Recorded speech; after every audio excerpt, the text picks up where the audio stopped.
Good morning, good afternoon, good evening, wherever or whenever you may be.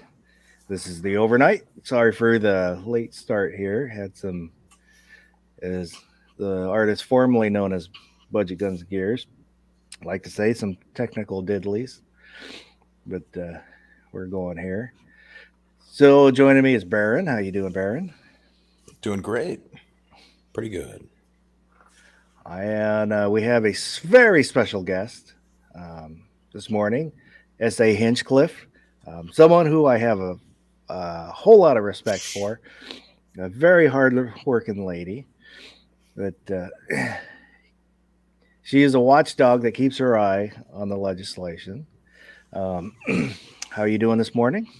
I'm doing great. This is my normal time frame, so I'm glad I can help out with this. Well, we're glad to have you here. Um, we're gonna the format's a little bit different because of what's going on in the Washington legislature with a bunch of bad gun bills that have been introduced. And so we're going to go through some of them, talk about them. There's links to pretty much everything that we're going to talk about in the description for this video. And, and we'll go through them one by one. But first off, you're a part of the Washington Civil Rights Association. Yes, I'm part of that. I am also one of the three admins for the Seattle Tacoma Pink Pistols. And I'm also one of the founding members for the Rainier Red Tails, which is the National African American Gun Association Western Washington chapter that's going to be rebooted shortly. So we're going to get some information out on that.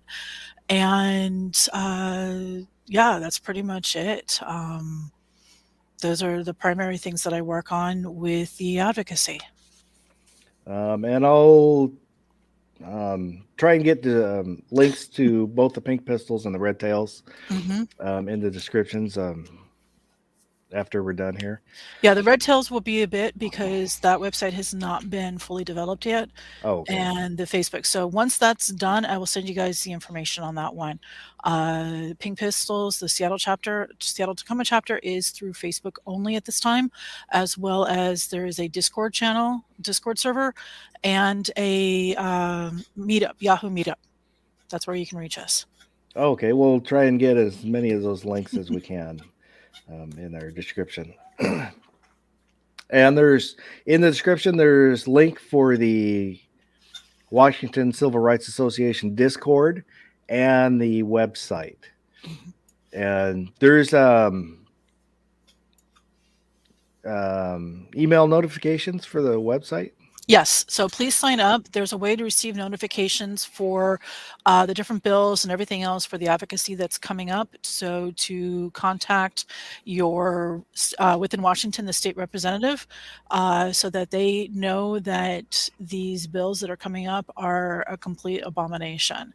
So do sign up for the list. It's great. And considering how some of the technology is going on, the email looks like a lot of the stuff is reverting back to email. And I can tell you the antis use their email a lot. So definitely do sign up. And right now, the legislation is still in remote. Yes. So everything is done remotely, which is okay. It allows, people who maybe couldn't attend to attend.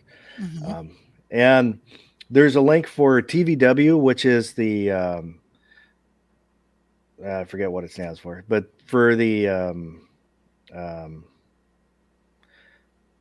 it's the website where you can watch the legislation online, so you can hear readings of the bills and testimony and all that.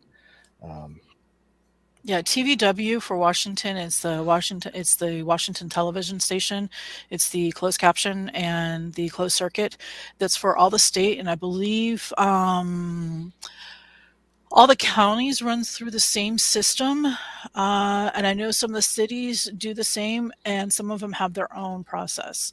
So it is the one that if you're going to watch testimony live, TVW is going to be probably your most stable connection as compared to the various YouTube or Facebook channels that are being used. There's also an app. There's a TVW app that you can Yeah. download from Google Play. Mhm. I have that on my phone. Um, let's get into some of the bills that were introduced. Um, and for those who aren't in Washington, Washington used to be a fairly good place for gun owners. We have open carry without a license. We're a shall issue state for concealed carry, so you just go down, fill out the paperwork, pay your fee, and as long as you're not restricted, you can get a concealed carry license. um, Lately, there's been more restrictions on when you can carry, um, and they're slowly introducing more of these bad bills. So we're trying to head them off, get the word out. But so SB 1618, the restriction of election carrying at firearms at election locations. Um, so what all does that mean? That means anytime you're doing a drop box, any kind of, and it's not just election locations. So it's any kind of voter information is how I am reading that bill. So anything in dealing, even though we are 100% mail-in ballots, so they're also talking about where you count the bills and any kind of where they're being received. Uh, they're saying that you cannot carry, and it's not just a firearm; it's all weapons. So even non-lethal, because in Washington state, non-lethal self-defense is legal. So you can carry a stun gun, you can carry mace, you can carry pepper spray. Those are all legal here. Uh, these bills, when they're saying like for the election, for prohibiting at the for elections, that's including non-lethal. So you would not be able to defend you wouldn't be able to say like, oh, well, I can just carry a pepper spray instead of a firearm with me. If I'm going into it, it's going to be a late night counting ballots or processing the ballots and everything when they're coming in. No, you can't. It's no weapons at all. So that's going to make it difficult for anybody who is volunteering their time to work on the ballots. And a lot of these are volunteers. These are not uh, county employees because the ballot counting, and this is done at the county level.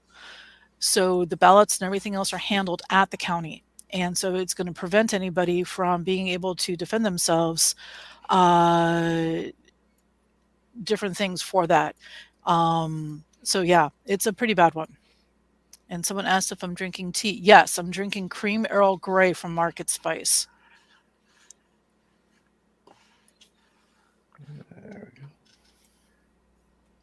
Is that our first Russian bot? Second one. Oh, We had one. I know I had one. Don't know if it was the last when I filled in for G23 or if it was our last one. Mm-hmm. But, so that's number two. They've been crazy heavy lately on on a lot of the streams. yeah. Just for anyone out there, if a mod doesn't post a link, don't click on it. Yeah. It's probably a bad idea. Um, so we've got SB 1630 restrictions of firearms at certain locations. Mm-hmm. What are they expanding it to? They're expanding this. I've got the summary pulled up on my side also so that I can read it because I have like crappy vision. So what this is that it's any place where there's a public meeting or hearing. So city council, county board meetings, and there's also going into the school boards. It seems that the activity that the parents are taking in their child's education is not what the powers that be are too happy about. And when I say the powers that be, I'm talking with the fact that Washington state has a near supermajority for the Democratic leadership. So what Lori Jenkins and Attorney General Bob Ferguson say goes. They're the ones who run the state for all intents and purposes with Inslee on this because Jenkins is the Speaker of the House and she's also the House rep for District 27. So what they're looking at is that in anything that's like an official meeting, so they could be at a restaurant and having an official meeting have a meeting during lunch that makes it an official meeting. So if you happen to be in that same restaurant during that time, you're banned from carrying a firearm or banned from carrying any weapon. And that's something new that I've seen on a lot of the bills this year is that it's not just firearms that are being banned, it's all weapons that are being banned, inclusive of the um, uh, non-lethals. So, or less than lethal as the legality goes with that. So that is what I am seeing. Well, that's another bill that like um, the 1618, and Hmm. then the one about open carry that was passed last year. The open Yeah. carry at a rally, Yes, Yeah. at where protests or rallies. you can be basically out of compliance by happenstance, where Yes. you're there and then there's a meeting there, but you don't know there's a meeting there, so you don't know that you're breaking the law. Mhm. Um, that I would I would say there's no way these should be able to stand, but with the way our state Supreme Court is, they're going to Mhm. stand. Yes. The worst part about the open carry bill for protests and things like that that went through, so all firearms are banned in the state capitol. So as usual, Washington state doesn't fully realize the enormity of what they're doing, so that even honor guard is now banned within Washington, within the state capitol. So any kind of honor guard procession, that's banned. You can't have any of that done for any of the veterans. Cannot have the rifles for a 21 gun salute. Under the current legislation, that is banned. Uh, the other thing with the open carry bill that passed last year, and I would not be surprised if it's extended on. Originally, that bill was 500 feet, no, 500 yards. So the equivalent of 3 football fields. So if you were near a protest 3 football fields away from it, you were in violation of that law or how they were having that worded. And it did not matter if you were aware of that protest or not. Now, with the changes in the negotiations back and forth, it ended up being down to, I believe, 100 feet, but I will need to be double checked on that. The bad part about that bill that was not discussed is that they were saying it would be a legal protest, that you could not be carrying a firearm or weapon within a legal protest. Well, they could go back and say that that was a permitted or a legal protest. So a lot of what was happening in Chaz Chop, a lot of what happens up in the Seattle area during May 1st, with a lot of the unpermitted demonstrations that have happened in the past, they would be able to go. The city would be able to go back and say, yes, this was a permitted event if an individual was caught with a firearm in that area or had to use that for self-defense. That is how bad that open carry bill was and is. It's very difficult to get a lot of people, even in the 2A community, to support um, the fight against open carry laws and that are banning it because there's a lot of a bad image on it. Yes, there is. And I know there's been some heat on the fact that some individuals with their backgrounds on the Zooms are what caused that open carry ban to pass. There was significant flack with some individuals having rifles in their background during testimony, and that hurt us significantly. Also didn't help the little stunt at the mayor at no, not the mayor, at the governor's mansion. Yes, Yeah. we have the right to do this. Optics matter a lot, and it was spin horribly in the media. The media is not our friend. I have been able to get good articles published for us within the communities, but it's extremely difficult. And I also record every single reporter who interviews me. So I have a copy of that recording. So if I'm misquoted, I can address it. Um, yeah, I don't want to get too far down the rabbit hole of Sure. the with the optics and stuff. That which I think is a valid point, but we could spend the whole chat just on that topic. Yeah. Um, but so SB 1626, that's the electronic licensing Hmm. for fish and wildlife, and I don't remember what note I made on that because I didn't write it down at the time. But can you expand on what that bill is? Not that's one of the ones I've not been. I unfortunately have not really been looked at that one. Oh, okay. And I apologize. I've been focusing more on the ones that are heavy towards Yeah. the uh, restrictions. Now I know there's been trying to.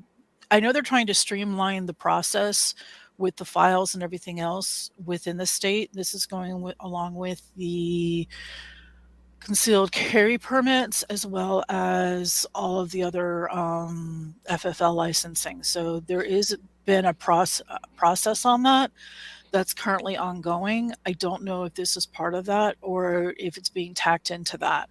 The individual to talk with that is probably going to be Dan Mitchell from Sporting Systems because Well, I know he's active on that part.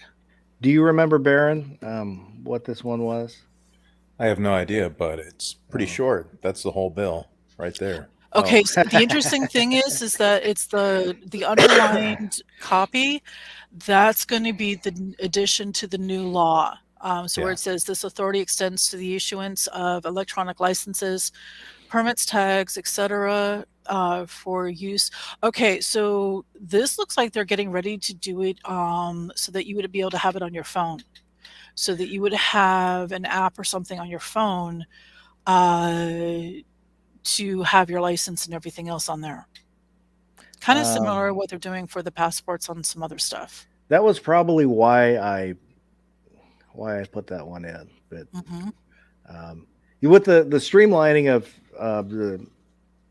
of all that stuff, there's bonuses, and I see there's parts that concern me, Hmm. especially with FFL stuff and concealed license stuff, because it makes it one step easier for registration. Yes. That's the part that really concerns me. Hmm. Even if it makes everything really easy to do, there's not supposed to be a registration, and there just about already is. If you get pulled over and the cop looks you up, I don't know specifically what comes up, but it comes up as you have firearms. Yes. Um, It comes up Yep. if whether or not you have a CPL. well, it'll actually list firearms. And Hmm. I don't know how specific. I got a friend that's an ex cop, and his wife is still a dispatcher. She'll Hmm. look him up to see if he bought something new. Um, so he told me it does come up that you Yeah. own something, but Hmm. I don't know how specific. If it says it is a 40 caliber, you know, H&KP 30, or Yeah. if it's just list a firearm. Hmm. But so that's why the streamlining that's concerns me. Yeah. As Pink Panther says, it makes it easy to track you. Yes, it is. This is actually for tracking so that they know where you are with everything. So if you happen to, that's like that, if you happen to cross near a protest and someone turns you in, a lot of the stuff that's being going on right now with the issues over the last year that law enforcement are looking for individuals based upon security photos or other videos that are posted. Once they have your the MAC address, and I think it's the ICED, I can't remember right now, number from your phone, they know who you are. They know where that phone is, and they'll be able to track it. So to me, I also happen to work as a network engineer. To me, this is a massive security risk. The state is not known for protecting digital information correctly in it at all. Even Harborview has been exposed by the local media of mishandling medical records. I think I've King 5 had an article on that. I have a good friend that works for the state, Mhm, and pretty much all of the breaches that happen mhm. are because an employee did something stupid, clicked on it, Yes, clicked on a attachment on an email or something like Yep. that. yes, It's not they're being hacked into; it's somebody let them in by doing something they shouldn't have done. yes. And DJ, I made you a mod. If you can keep an eye out for, um, oops, let me get off that. At the trolls, we're kind of concentrating on this conversation, so I'm having trouble watching the stream right now. Just don't go crazy with throwing links out there. Um, Yeah. so It seems crazy. So if I go fishing, they're gonna have to. I'm gonna have my phone on me with a government app, probably tracking where I'm fishing Yes. at all times. That's And that's crazy. whether or not you have actual network access. Just Yeah, because that's a good point. there are large chunks of the state that do not have internet connection or stable internet connection, let alone stable cell phone connection. It's a serious issue with having something like this. It's like if you're supposed to show it up, that it's current and everything else, and have it available, you may not be able to. I know there's a program with Washington State University, and one of the regional ISPs that's supposed to be expanding out internet connection to all the rest stops and things like that, so that people have the ability for the students and everything else to connect. That was one of the big issues when the lockdowns were pushed through almost 2 years ago. Is all of a sudden kids don't have access. A lot of these homes don't have internet connections that are stable or that are robust enough to do remote learning. And so the the just with all of it, it's like, what do you do if you all of a sudden you don't have it? There are they talk about the rain shadow with Mount Rainier. There's internet issues for connectivity with cell towers with the mountains, the trees. You may not always have it. So yeah, it's a problem. well, just when I lived in Centralia, Hmm. south of Olympia, I barely got cell service. It would basically depend on how the wind blew the trees, how I got the bounce of the signal. Um, we'd lose signal, Hmm. at the house. Um, uh, so yeah, there's on the face of it, this sounds like it would make things easier, Hmm. but there's a lot of this stuff, you know, it's a little bit of candy up front and then a whole lot of bad behind it. Yeah, I don't think the state has the resources nor the technical capability with to be able to roll this out correctly without any issues. I know there are problems with the background checks for the purchases of all of the firearms within the state. I don't know what the current status of it is, but there are still issues getting that program rolled out, and it should have supposed to have been rolled out a year ago. And I do not expect this to be any better. Yeah, for those not in Washington, Hmm. um, we don't use the NIC system anymore. The FBI told the state, sorry, we're not going to do your checks for you anymore. You're on your own. So it's all done through our state patrol. And then that, along with 1639, took it from being basically an instant check where you find out right there. Now there's a wait. And the wait is however long. It takes them up to 10 days. If you're lucky. I actually had a purchase in 2020 go 45 days. That was Well, one of my purchases. and I've purchased Yikes. many firearms, and I have a current CPL, and the FFL that was dealing with on this reached out to their lawyer to contact South Sound 911, which is who that would be processed through for that one. And we were at the 45-day count. So a new 4473 had to be filled out because that's only good for 30 days. Yeah, I had that happen. It was with Cabela's, Mm-hmm. and I told them it turned into a mess, partly because just their policies, but Mm-hmm. the people I was dealing with didn't want to deal with it, so I told them I didn't want to deal with them. They can keep it. I don't want the gun. And the shop I deal with, after 10 days, they'll release the gun. Yeah. Yeah. Cabela's is Not terrible. not every shop will do that. I think just mainly they're afraid of liability. Mm-hmm. But some shop, legally they can release that gun after 10 days if the background check. Um, that's there to protect you as a gun owner, so the state can't delay you forever. Mm-hmm.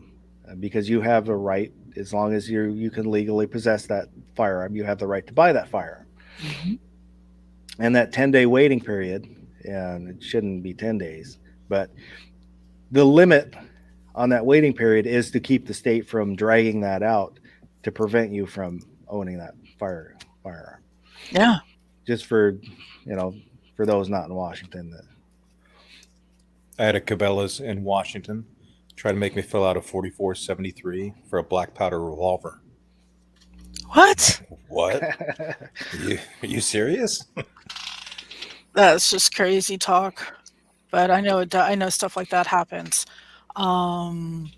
It's just with some of the stuff that goes on with the background checks and everything else. I know 2019, 2019, because that 2019 when 1639 went into effect.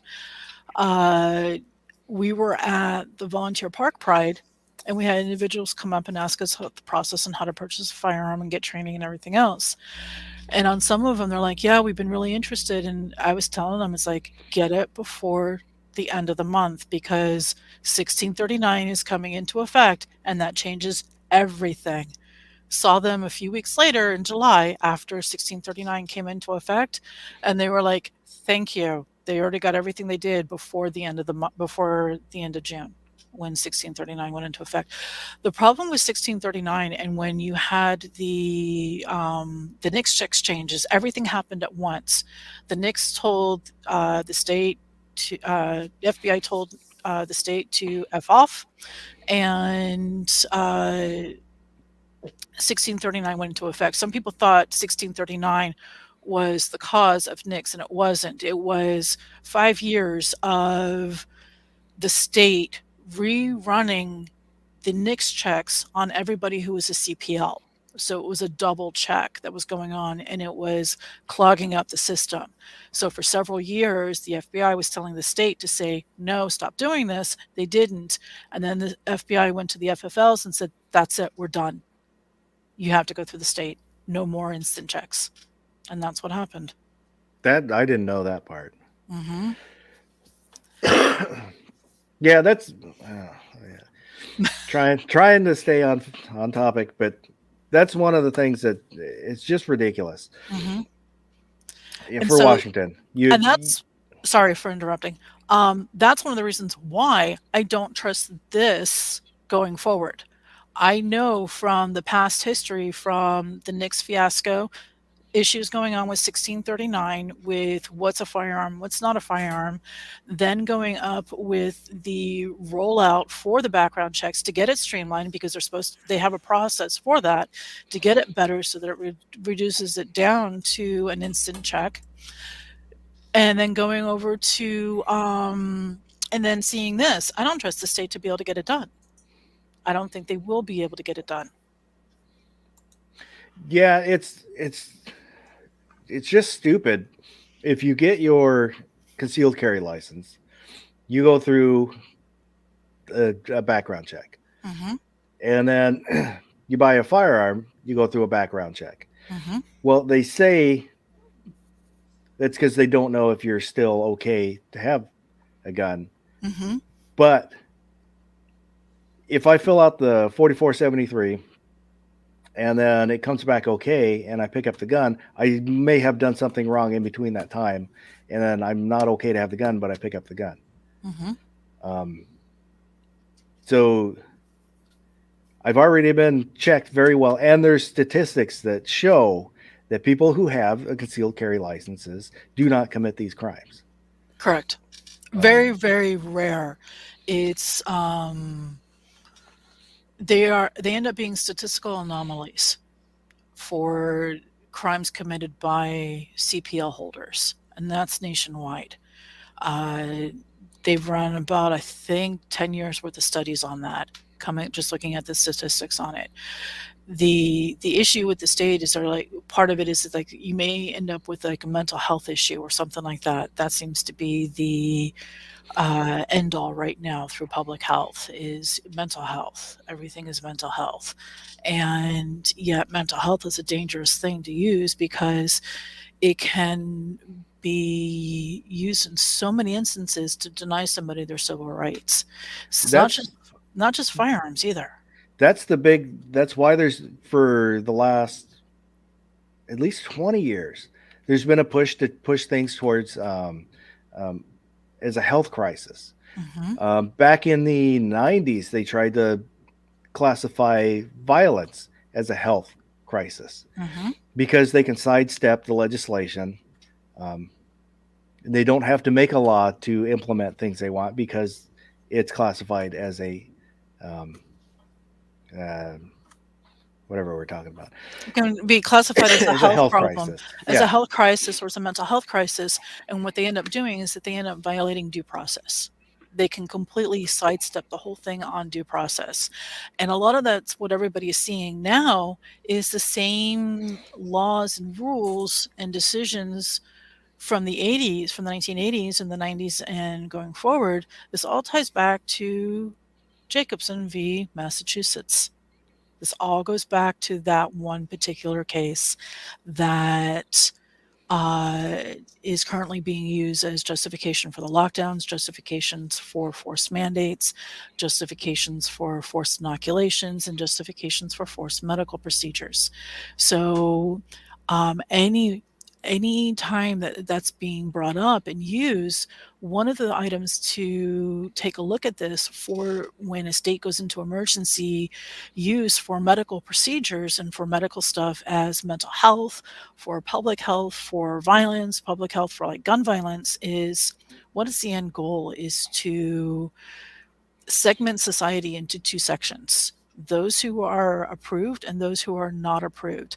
The not approved is Jacobson v. Massachusetts set the precedence for a very, very damaging uh, decision that came out a few years later, and that was Buck v. Bell. Buck v. Bell came out of is it's either South Carolina or North Carolina, and the physicians for a mental institution judge shopped in the state that they were in to find a judge who would rule favorably for them. And this was for the sterilization of a young woman who they declared to be mentally incompetent. It's come out now that it's, I can't remember who is who right now off the top of my head, and I think it's Carrie Buck. Coming out now that Carrie Buck was probably raped and became pregnant by the individual who raped her. She was committed into a mental institution for that pregnancy. That was a common practice then in the 1910s and the 1920s and the 1930s. A lot of people who were not behaving according to the social norms that society had established were also committed into a mental institution. This is where your mental hospitals started getting the reputation of being so horrifically bad, including Bedlam in New York.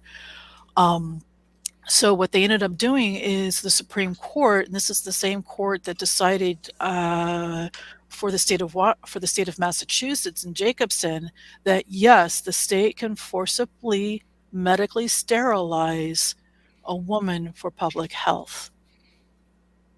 So when I hear this whole thing that Jacobson's this good thing. Oh, it's for the mandates. No. The next step was forcible sterilization. That's been on the books for a long time.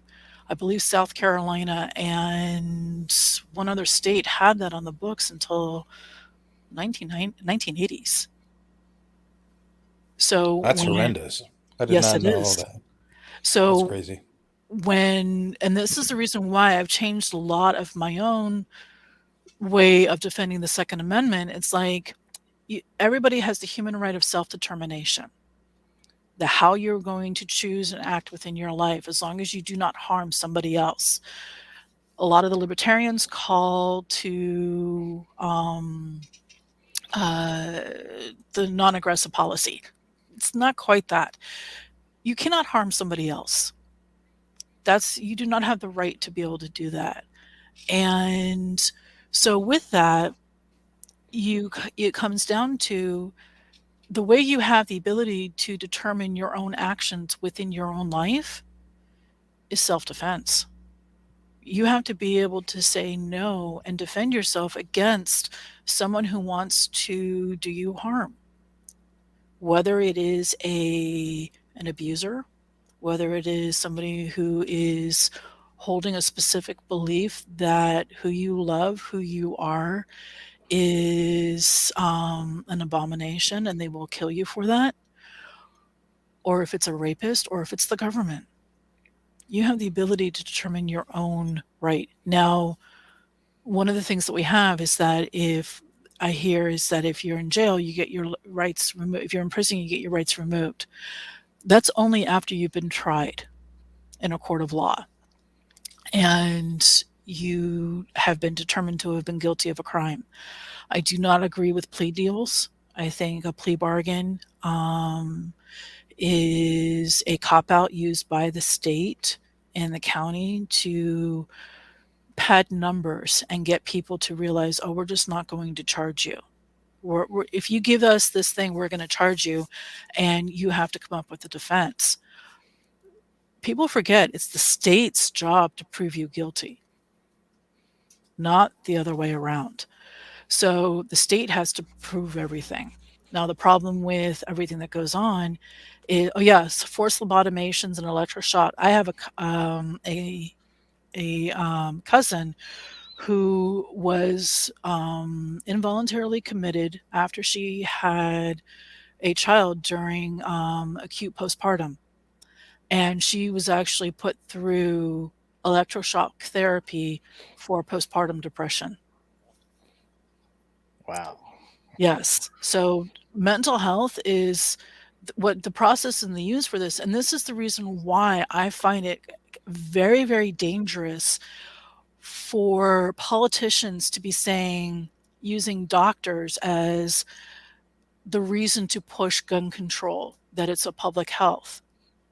Public health, they actually forced sterilized a large portion of the Native American population. When the women would go into Bureau of Indian Affairs hospitals, when they delivered, they were also sterilized. That was done for public health. The Tuskegee syphilis experiment that most people are aware of, that was also done for public health. You had an issue where they were studying radiation, so they were overspraying St. Louis, Missouri, and some other communities in the surrounding area that with radioactive isotopes. That was done for studying of public health. So the use of public health as a catch-all is a very, very dangerous term. Yeah. And I will go off on tangents, so stop me if you don't want the tangents to show up. But that's part of the whole thing and the same thing, prohibition. Prohibition was done for public health. The removal of the sale and consumption of alcohol in this country that got us the horrific 18th, and was it the 18th? I think it was the 18th Amendment. And they all kind of run together for me. Or was it the 15th? I don't recall, so I apologize for that. That particular one was done for public health. They learned from that one. So the wording between prohibition for alcohol prohibition is slightly different than what they're using for gun control, because they learned that attacking the individuals um, on an individual basis for prohibition didn't work, and it caused them problems, and that's why they eventually lost. The individuals who are pushing the gun control debate and everything else learned from that, and so now they go it as a public health issue for as the community, not just the individual families that are being destroyed. DJ put a link for the Jacobson v. Massachusetts. So Hmm. anybody that wants to check that out, there's a link for that. Uh, No, you don't ever burn books. You keep the books safe. You keep the books so that people can read them, and you get the books in print. Digital copies have been altered even after you have downloaded them onto your Kindle or whatever your ebook reader or tablet. PDFs can be edited, no matter what they say, even a secure PDF. The security on that is not that. And the um, I with that, agree. you hold on to print books. You hold on to print books. I have books that are back to the early 1800s, that are children's books that you can still find sometimes. But I also have books that I know that would be one of the ones being forced and destroyed. Yes, the 18th and the 21st, because there was some time in between them for when prohibition went in and then when prohibition was repealed. So I actually have, as much as I am not a huge fan of him. So to give some other people a little bit of background, my family is law enforcement back 100 years now, well over 100 years, 4 generations wearing the blue. Yes, I am a blue line supporter, but I am not your typical blue line supporter, because I will call out police abuse and police corruption, because I know that my cousins who are current law enforcement cannot call out corruption without having that dead air call if they need help. So there is an issue with that. I will call out police corruption. I support the blue. I support internal affairs investigating corrupt cops. I want the corrupt cops gone. And some of this legislation that has come through within Washington state does not do that. My father was also an FBI agent. His first assignment out of Quantico, Virginia, was the burning of the Shady Grove Baptist Church in Leland, Georgia. It is the wow. only one of the 4 churches burned during the 1962, 1964 riots and everything else going on with it before the 1964 Civil Rights Act was passed. There is a photo of my father and the other agent with the Reverend King on that location, with the steam coming out of the burned embers. That church was shot up.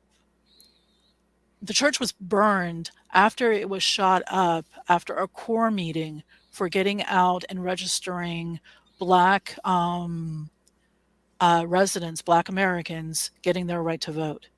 So there is a huge process on that. So that was through Hoover, when J. Edgar Hoover was still with the Bureau, obviously. I have a book that was written by Hoover called On Communism. Hoover knows that. Yes, so that was my father's case. That was the sheriff's son and his friends who shot up that church and then burned that church. They thought it was more of an issue to lie to their father or to smoke a cigarette than to shoot up a Black church. That's what they thought and what they believed. And that was just north of Atlanta, Georgia. So that's my introduction into civil rights and with the whole thing. And I've continued it all ever since, from what my dad started then. So going in with the whole thing with prohibition and everything else, this is the whole thing with the establishment of it. Can't trust the police. And I'm saying that as somebody who grew up with that. Don't trust them. I will get a lot of heat for that. I don't care. There is corruption and it's not coming out and it's not being removed. There is a good old boy network and everything else, and it needs to be eliminated. But it's not being eliminated in the way that it can be done. Internal affair departments are being gutted, and that's what happens. And with unless you have a department who is willing to stand up for the citizens, for the Americans, and for those who are residents, I don't trust them. And I know that I'll get a lot of heat for that. Yeah. Seattle PD in particular, they've had corruption problems for ever, Yeah. basically. I can't believe how many of them are so obese that they would not be able to run. How are they Yeah. passing physicals? They're paid witnesses. Yeah. They'll watch you die Yes. and then testify. And then lots of times lie about it. And I Yep. have good friends who work on Seattle, who left Seattle PD because they didn't want to stay there any longer because of all the stuff that's going on over there. And it's a problem. The issue that I wasn't happy with was seeing the police chief who was before Carmen Best. I had hope with her. I didn't trust her, but I had hope with her that she was going to help clean up some of the stuff going on, because that chief was the one that was before her was out of Boston. Boston's a Boston, Massachusetts, and law enforcement is, in my opinion, completely corrupted due to the Irish mob and other Yep. criminal organizations. And Boston PD is part of that, and so is the Boston field office for the FBI. Whitey Bulger had his fingers in both agencies. Well, so we don't get too far off topic. Which, Sorry about that. no, because this is fascinating. I don't want to cut you off, but Back to electronic fish and wildlife license. Yeah. well, let's move on to SB 1705 ghost guns. Yeah, The that's a big dangerous ghost guns, which drives me crazy because I honestly believe that when statistics for ghost guns are given, they're inflating that by mixing both homemade firearms and firearms with the serial numbers one. Removed. Yes. removed. Yeah, they And are. I believe that's- they are too. Yeah. That's traditionally what a ghost gun was. Mhm. Was a firearm where the serial number was ground off or removed in some way. Mhm. But now they've added in the homemade that Mhm. don't have serial numbers, and you get these big numbers. Yeah. But so what does the SB 1705 say about the ghost guns? It's to ban them. But do you recall exactly what it says? No, because they had other individuals talking on that one, so I apologize. No, that's all right. Pretty It much what they're changes the doing. definition of a firearm, Yes, it does. basically. Yeah. And I do know, because I have heard this coming through. They are trying to do this in multiple states, changing the definition of the firearm. ATF is also trying to change the definition of a firearm. So this is all a concerted effort by multiple groups, multiple legislative authorities to change what a firearm is. And that, based upon that, and I'm not really as in depth on it, but I do understand a high level, like the 10,000 foot level. By changing the definition of a firearm, it's not just what the current serialized part is. It's like any part of that firearm would be classified as a fire. What was currently as a firearm would be legally part of it. So whether it's the barrel, the slide. I have a problem with that. And I have a problem with that in the sense that there is currently a way in Washington to help somebody who's going through a suicidal crisis. In 594, we can't, since 594 went through, we cannot transfer guns within a private sales or anything like that, private transfers.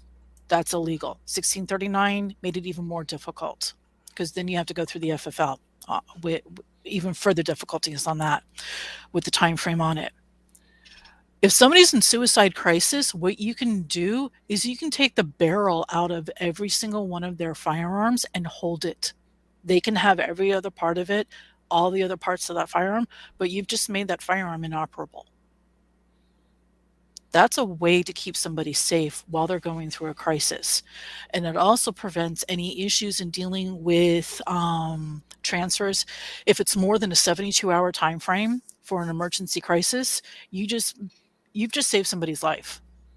And as the three of us know, and the majority of everybody else who's probably listening to this, the claim on gun violence is not what the anti-human rights individuals, the gun control people say. It's suicide. If we can stop and lower the suicide numbers, that's significant. And that's a way to do it. Reclassifying firearms, whether it's through the ghost gun bills and things like that, so that it's any part of the units to make the whole is now the firearm, that prevents us and forces us to go through an FFL, which may not be open, to be able to save somebody's life. Well, just on the everyday, Mm-hmm. just getting parts, replacement parts. Mm-hmm. Oh yeah, 'Cause that'd be gone. Yeah. Yeah. If you need a barrel or you need this or you need that, you can't just order them from Brownells or wherever. Mm-hmm. It would have to go through an FFL. Yeah. And then with the time frame and the weights and everything else, Washington state system is already backlogged and already under undue stress already. Can you imagine what happens if they put barrels in something that's a replaceable item because it actually wears out? It's And it's a significant thing. That's one if of I the read it items. right, they're Mhm. also putting breech faces. Mhm. That's a so you couldn't buy a bolt carrier group Yes. without a background check. Yes.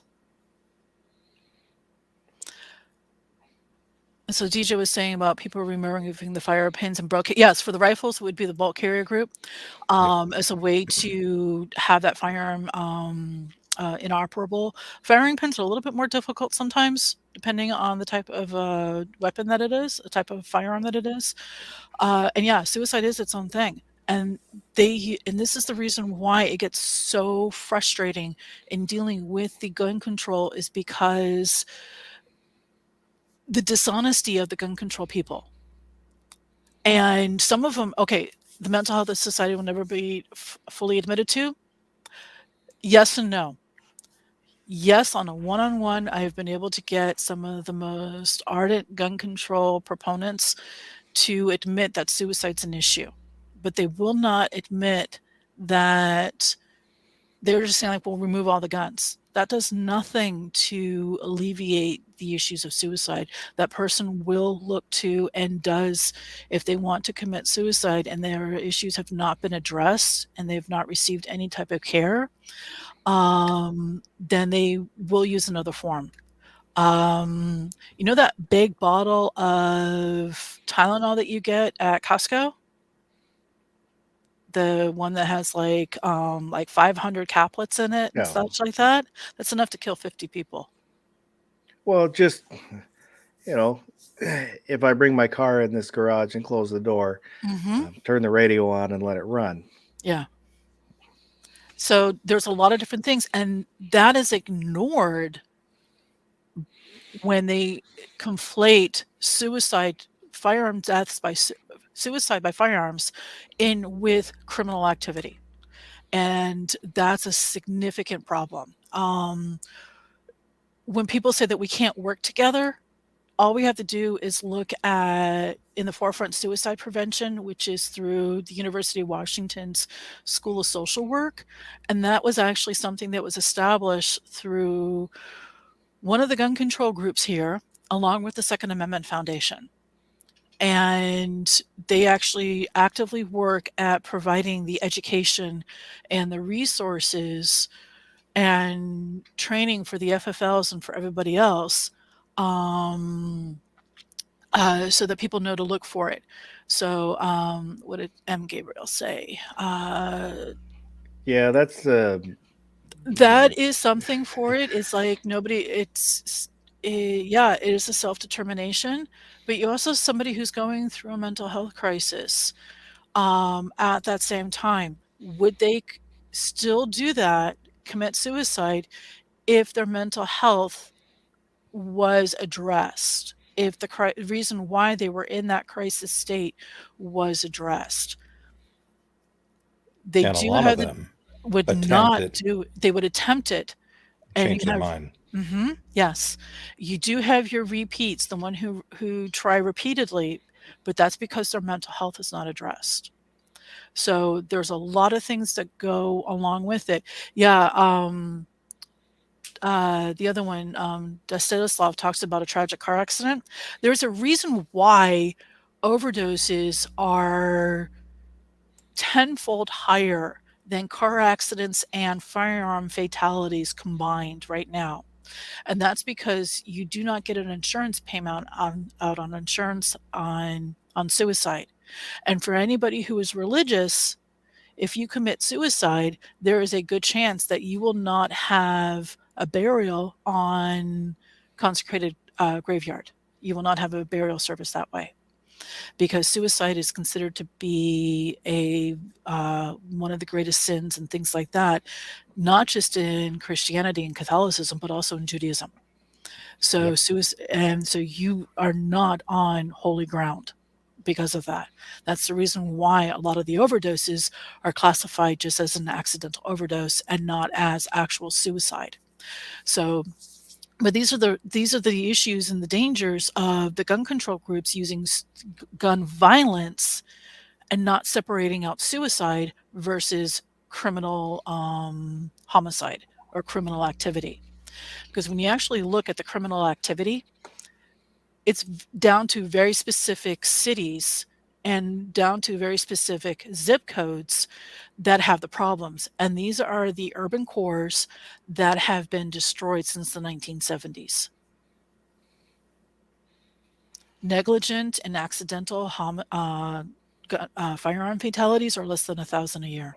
I want to say up until 2020 with the lockdowns, they were less than 500. Yeah, and assault weapons that they want to ban coming up. We'll be talking Mhm. about it, but that's minuscule. It's not even drawn out on the statistics. Yeah. If you look through the UCR, through the Uniform Crime Report from the FBI, they don't segment out assault rifles or assault weapons. That it's just rifles or handguns or undetermined. And then the reason why it's undetermined is because the body was found far too late to show what type of cavitation was done from the bullet.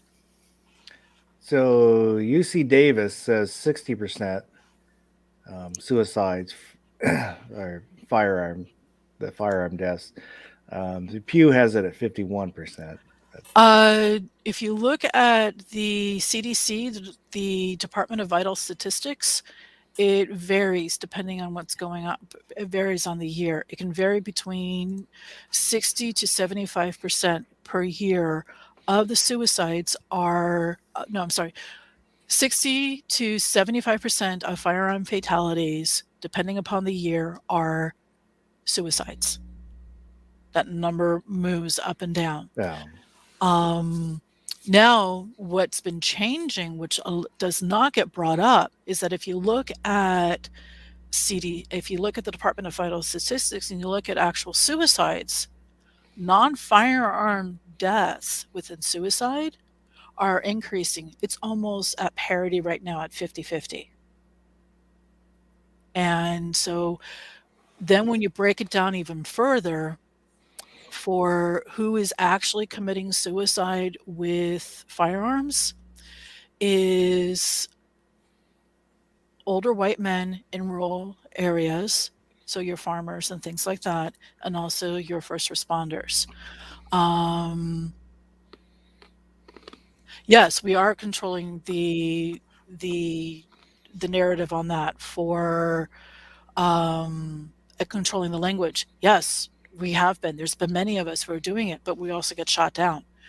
I want to go into um, the antis and say, you want to reduce the violence, you want to reduce gun violence, great. Let's address the ACEs, which is the adverse childhood events, which keeps kids out of criminal activity, which keeps them from getting into gang and drug violence. And once you address that, you're able to break that cycle where they're not getting into the criminal activity, where you had like a 14-year-old, what I just had that up. You had a 14-year-old who killed a 22-year-old man in October of last year, and then killed a 54-year-old man in Renton a couple days ago, or yeah, 2 days ago. So you remove that, you deal with that child from the beginning so that they don't have the issues. You eliminate the criminal activity. That can be run under the public health side because they thrive on that, because that's actually dealing with the mental health issues.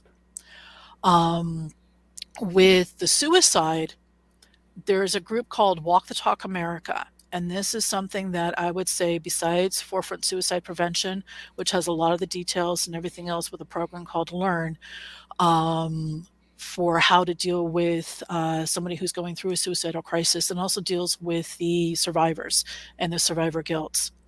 With Walk the Talk America, it's WTTA.org. They actually have a program where if somebody thinks, and this is especially important within the 2A community, thank I put a link in the Thank you. chat. With Walk the Talk America, they actually have screening programs set up that you have the ability to see, am I going through just normal stresses where it's just a little bit higher, or is this where I need to see somebody? And that with they also are trying to get mental health providers who aren't going to use the red flag laws and to report you to the government and say that you're aggressive and everything else. So it's a huge thing. Hold My Guns. Sarah's a wonderful person. There are some, it's not been rolled out here in Washington State yet because we do have some very specific things that are preventing this. And yeah, Rob Pincus. Rob Pincus invited Michael Sedini and Jake Winkerson from Zephyr Wellness. Zephyr Wellness is the mental health group, professional group that is huge in part in dealing with this. Nevada has a wonderful, I think it's Reno, Nevada has a program with the law enforcement to get the officers the mental health care that they need, and also get it out to other individuals who might need it. So huge thing. Why is this important for us, and why I'm going off on this whole thing on the suicide prevention? It's the biggest number. We address the biggest number. We are then able to reduce those numbers, and it cuts the gun control argument out underneath its feet. And with the 2A community being more involved with this, we can be more proactive on this. We can stop any of their concerns and everything else with what gun control wants to do. We did it as a group within a community. Gun control did this for the accidental negligent firearm deaths. It used to be much higher. It used to be almost to the equivalent of what firearm fatalities are now.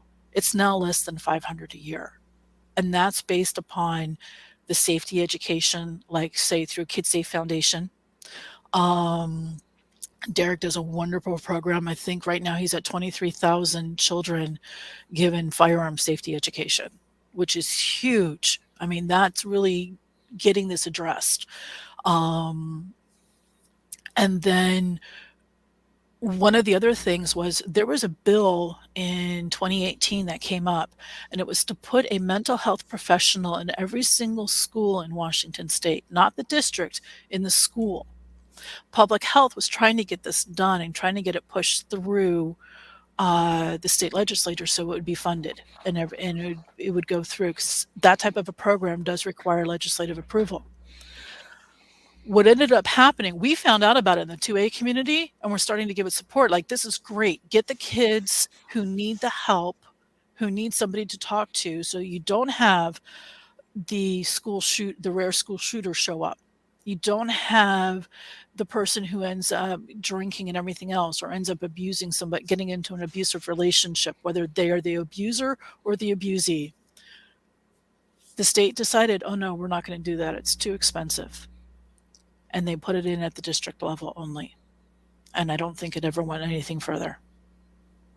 That is something that if we were able to get us know more about it ahead of time, we might have been able to change that and prevent some of the issues going on within this. So, but this goes back to the whole thing with the electronic records. All of our medical records and our mental health records are all electronic now. It would not be difficult, and under 1639, the state has a copy of our medical records and our mental health records. Those aren't secure. In fact, for somebody who's a victim of a domestic violence case that goes is involved with a lawsuit with their abuser is able to subpoena their mental health records now, whereas they couldn't. Because the simple fact that the victim went to purchase a firearm, the state has a copy of the records, the state is not subject to HIPAA. It's all intertwined. Oh. I've been doing this for probably.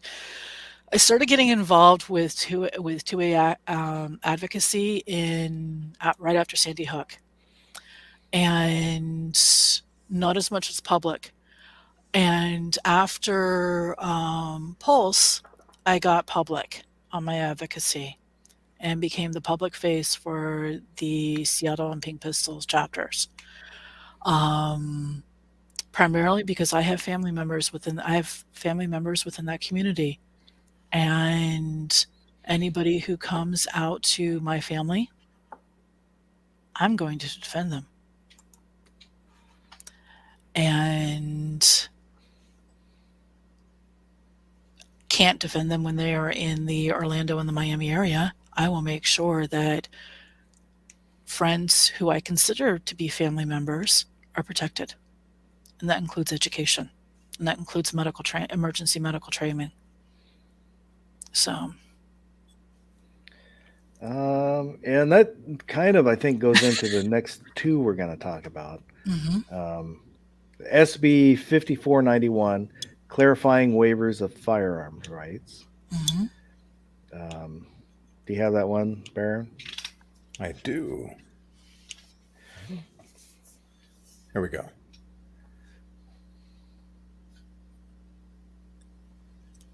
It's a long one, 16 pages. Where do you want me to go? See if there's any text that's been struck out, where it's been stricken out, or if it's been underscored. If it's been underscored, it's the new. Here we go. This is the new additions. So this is the new additions to the law, and this is what this current SB is trying to do. So where they're saying that the type of a person who is the mental health professional. So this is defining that and what that individual is able to do within the statute. So this is the change for that law. So a few sections down further, they struck out the number 23, and then they're striking out the rest of the numbers because everything is renumbered underneath that for that part. So there's nothing else. And then under here where they're saying substance use disorder professional, so they're clarifying who's being able to utilize this law that they want to, this bill for this. So that's what you want to look for on some of these bigger bills. Most of the bills and everything else, especially when they're a new one, are very, very short. And it's when they start doing all the additions, what they're adding in is what's been underscored, underlined on it. And this will be the crime part, making it a Class C felony.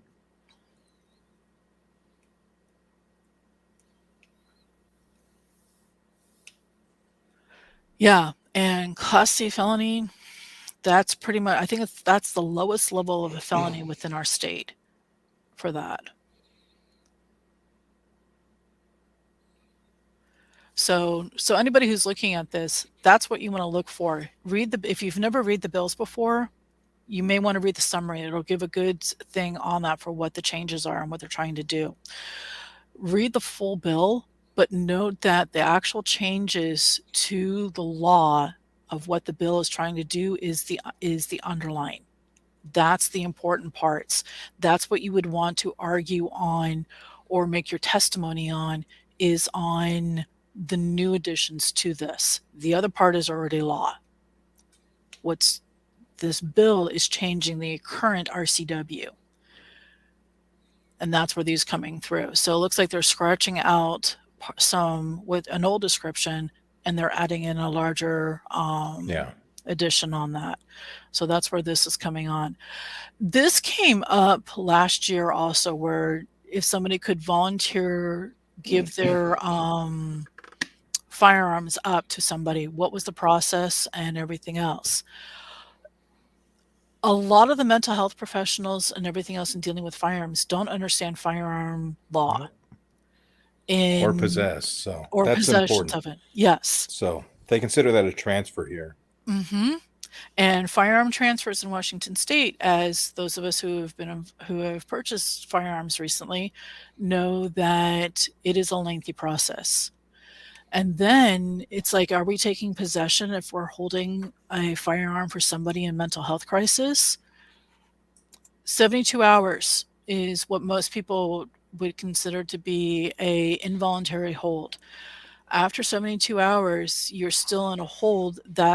You're now under the involuntary commission, and you're going to be, your firearm rights are going to be restricted at that point.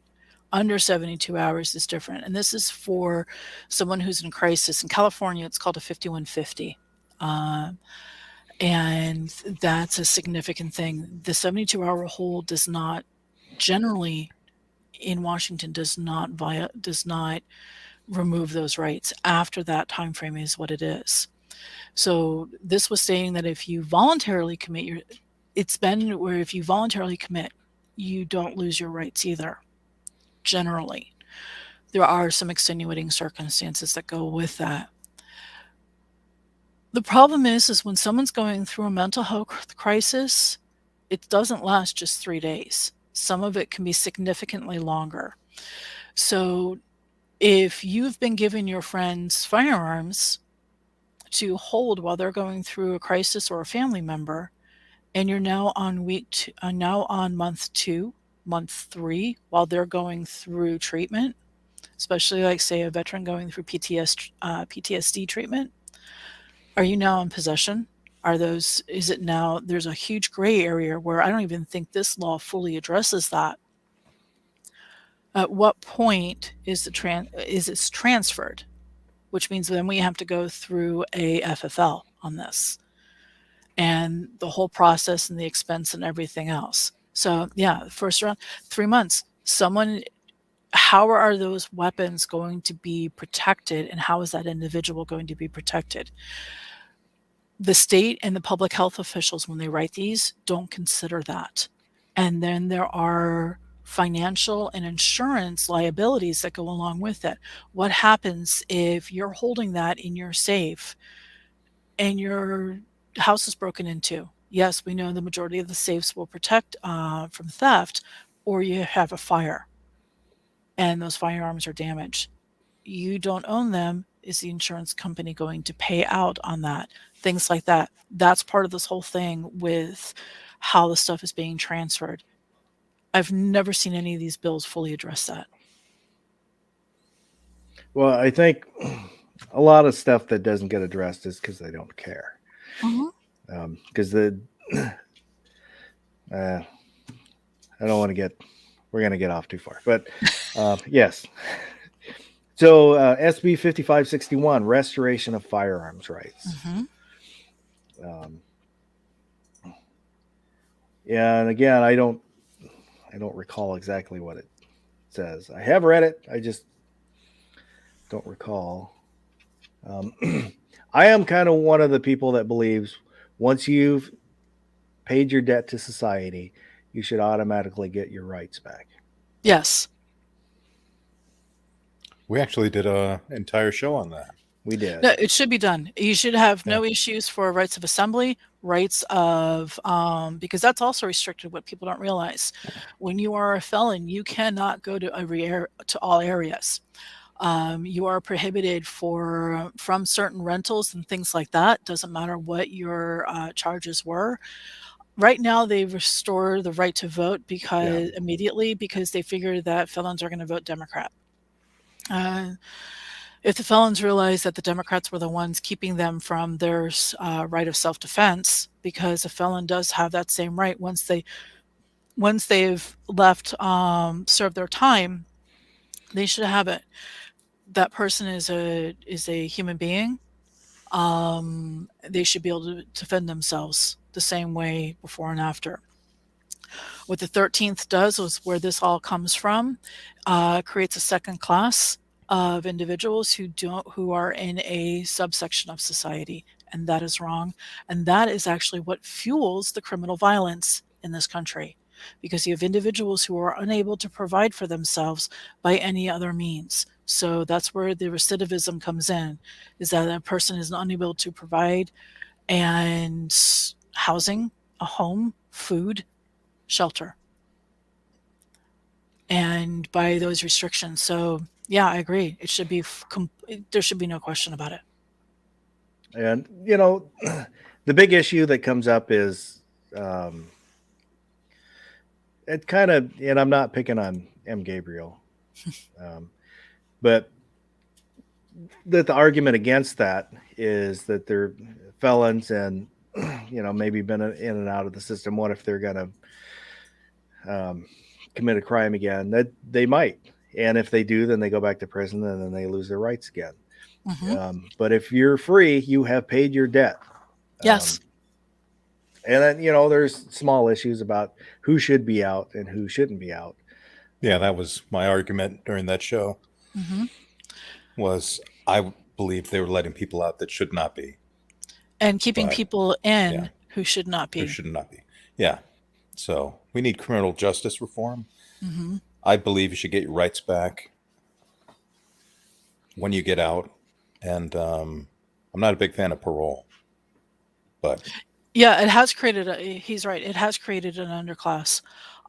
It's created an underclass of individuals who aren't able to participate fully in society, aren't able to fully participate in having viable jobs and things like that to be able to provide for themselves. And that's where you get like I said, that's where you get the recidivism. And many times you get somebody convicted of a violent felony, it's a one-off. It's your victim who decides to stand up against their abuser and kills their abuser, or beats their abuser, something like that. Or the child who's been abused as they get older, that's where some of that comes from. I mean, we've all seen it with a large portion of the mass shooters within a school. That individual was bullied mercilessly, horrifically. That individual lashed out and ended up shooting and killing other individuals. So you have to take a look at why was the cause of that crime. It's not just this person committed that crime. What was the underlying cause that literally triggered the event for happening? So this is one that I definitely need to get into.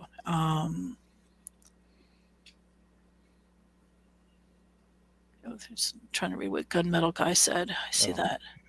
Oh, thank you. Yeah, and it does. Just a quick note before I forget. For someone who has, when they get out, they pay their debt to society, they get out. I do think there's an onus on them to regain the trust of society.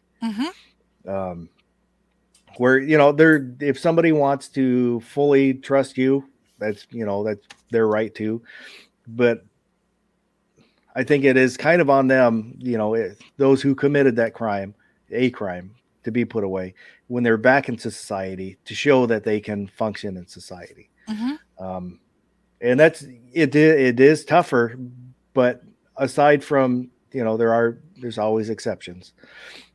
Um, if you willingly did something to break the trust of society, it's on you to rebuild that trust.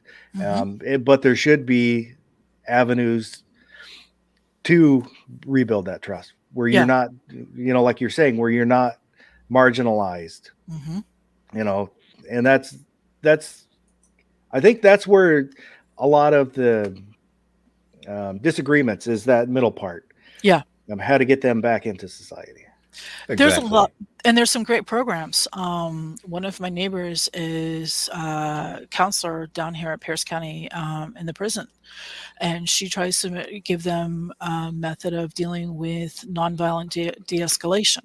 That's something else. A lot of children, when they talk about the ACEs and going into the whole criminal and the reaction and everything else, they don't have a role model from either a parent or a guardian that they have as an example for how to deal with things non-violently, how to walk away, how to do something else. There's a lot of different things, and this really is a societal issue that we have to address. So even though it's gun control that we're fighting to save our Second Amendment rights, our Second Amendment rights are it's like the last thing that they can do before they fully destroy the fact of an individual's freedom. So um, this all comes around full circle. This all comes around, and I'm not saying that what's her name, who always says like circle back. No, this isn't on that. But this is, Misaki. yeah, that her. She's a disgrace to all gingers. Um, uh, this whole thing is it's just a segment of the whole of the sphere that is the individual within the community, within the state, within the country. And if one part of that isn't growing correctly or isn't solid, it's not going, the tree is going to fail. And, or plant life, it's not going to grow. So it's really a whole thing. So yeah, All Hail Wolverine brings up the restoration of rights. Every state has a process to restore rights. Where it comes from is under the crime that it was committed, the state that it was committed. The governor is involved with that if it's a state crime. If it's under a federal issue or a federal crime, then you have to go in through that. So, oh God, yeah, Roy Rogers was singing cowboys or preachers or somebody who's going in. They have a lot of individuals who have been involved with training dogs for medical therapy or for PTSD for veterans. So there's some great programs that show that an individual who is in prison, when they get out, but once they get out, they can't go into continuing training dogs for mental health because, or medical care, because it's a prohibited area for them. So it's seeing when you see where felons are prohibited from working, you can see how they go back into recidivism. And by removing that, you remove the recidivism. And yeah, federal can only be done through a presidential pardon. Good luck. Those are politically handed out and extremely difficult to get. Hopefully if it's a charge that is under the state, and then it's under the state where you were convicted. So if you live in Washington and your felony was in California, you've got to get Newsom to pardon you. Good luck. So, and there are lawyers who deal with that in Washington. There's a team of defense attorneys here in Tacoma, Washington, that actually do help work on rights restoration. So that's a huge thing. And yeah, racial disparities with the felonies, yes, it's massive. It's seen in New York. New York is another place that really shows that up there too. And I believe this is the basis of why Simmons, the Democrat, I think she's Kitsap County, is try to get the sentencing reduction for drive-by shootings based upon uh, systemic racism. Well, it doesn't do anything for the victims. What Uh, to me that sounds she's it sounds racist to do that. it is. You're saying black people do the drive-by shootings, so we have to. I did read that, and it's not quite what the headlines are saying it is, and I don't recall what all was in that. Yeah, thankfully it's been pulled, but she's got an interesting history, and I'm not sure if everybody's fully aware of it. She's actually a former drug dealer. She is claiming that, and she's doing it in a very specific way of doing it where I question why this bill was submitted. Might be payback for somebody. Yeah, federal. Oh, yeah, I'm not surprised about that with Chuck Schumer. That does not surprise me one bit. That he is as bad as the current individual sitting in the Oval Office when it comes to civil rights in this country. Just um, horrible on that. the um, the last bill that I had is something separate. SB 1636. Hmm. It reduces the property taxes for Gold Star families, which I fully support. I Hmm. would support reducing taxes for everybody, but for Gold Star, for those who don't know, Gold Star families are those of service members who died um, in action. So this would help alleviate um, um, It would some help of the alleviate them from losing their home due yeah. to being unable to pay their property taxes, and that's significant. Um, I'm a full believer that taxation is theft. We dealt with it for 100 years beforehand without dealing with it, where the states and the counties and the cities ran uh, I can't think of what the word is right now. Bonds, and people purchase those bonds and everything else. And based upon specific fees, the state and the county and the city were able to repay those bonds. But that's the way it used to be. Now it's done through sales tax to float the bonds and everything else for school construction and things like that. So Ohio Wolverine, that might have been part of the agreement for the case. That happens quite a bit where the at the completion of a sentence, especially if it was involved within a plea, and that a plea does sometimes include jail time or prison time. But that could be part of the plea itself where you have the full restoration. That's probably one of the few times that I agree with the plea agreement because then you don't have to go through hoops to get your full rights back. And drive-bys are not victimless. Correct. They aren't victimless. And with the fact that you have, whether through somebody's injured, property damage, that person has to repair that property damage. That's going to take away, in many of these communities, you have areas where you have low income, working class, they may not be able to eat, or based upon how many times that the police are called to that location, whether or not it's something that they are responsible for, they may be kicked out if it's a rental. And then that person is now homeless and has to scramble to find another place to live. That is something that happens quite a bit with domestic violence survivors. He pled no contest. Yes, that's it. That's the reason why it was part of the plea agreement. And that's something that if you are in the horrible situation of that, you can negotiate a plea just because the state, whether it's the county, the city, or the state itself or the state prosecutor, you can negotiate a plea. You can work with it as a no contest or um, whatever it is on that, even as a guilty.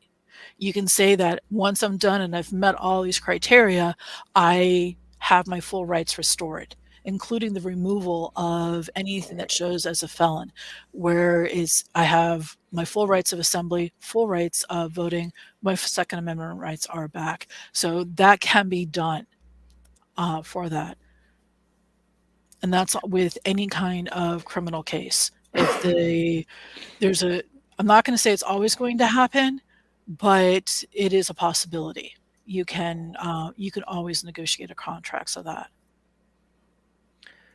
So for all these bills that we've talked about, Mhm. there's links in the description. So if you want to check them out, and then there's links for the TVW, the Washington Mhm. um, TV Washington. TV Washington, um, for the Washington Civil Rights Association for both the Discord and the websites, Mhm. and then um, I put links for. So if you want to look up a bill, the page to start on to look up that bill, and then I also put a link for the page where you can look up pre-filed bills, see what's coming up for Washington State, um, and then I'll try and if I remember, I'll get the Pink Pistols a link for them in there, um, and then if and when the Red Tails get up and running, then Yeah, I'll have that information for you too. Pretty much on any of this stuff, and that where it comes down to is the individual's voice is the most powerful at the smallest segment of the community that they're in. So, as an example that I can give you is when the Tacoma gun and ammo tax was being debated. The first time we were there was three of us at the study meeting, and then at City Hall, at the City Council meeting for this. Then the next time they did it. There was 10. By the fourth meeting for City Council on the debate of the gun and ammo tax, we were in two overflow rooms. Aero Precision showed up. Aero Precision at the time is based in Tacoma, Washington, and we also had Surplus Arms, which is based in here in Tacoma, and one of the other gun shops show up at the City Council hearing to protest against or to make statements and testify against this. It was impressive when any individual from Aero went down to speak for yes, that's for the national, is Pink Pistols for national. um Anytime anyone down from Aero went down to speak at the podium, all the employees who were there from Aero Precision stood up. Every single one of them. It was 3/4 of the room. they're my favorite lowers or arrows. Hmm. So they're great. They got the NSSF more involved. Um, a little known fact is the only way you ever become historically in Washington, and this is across all 50 states, the only way you were impaneled to be able to speak with during a legislative hearing is through ILA with the NRA ILA. They're the only registered lobbyists in all 50 states. NSS, National Shooting Sports Foundation, NSSF, they are becoming registered lobbyists within the states. So they can now impanel speakers to testify against. We are not solely dependent upon the NRA anymore on this, which is massive. FPC, love the work that they do, but they're not a registered lobbying firm or lobbying company. Same thing with the Second Amendment Foundation and the Committee to Citizens Committee to Keep and Bear Arms, right to Keep and Bear Arms, which is a subsection of the Second Amendment Foundation. Gun Owners of America, I've never seen them here in Washington outside of the lawsuit with Carrie Sloan against 1639. They've never testified. They've never been involved. They may do great work elsewhere. They're not here. So that's what I don't know. I only know from working here in Washington.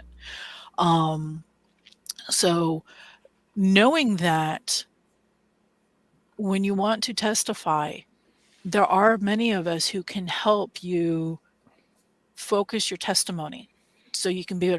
I am actually terrified of public speaking. I've just been doing it enough on 2A stuff that I know enough about it and I'm comfortable enough with doing it. But other on anything else, I won't speak publicly unless it's on 2A stuff or unless it's on something like that. So it's really a way to get people organized and everything else.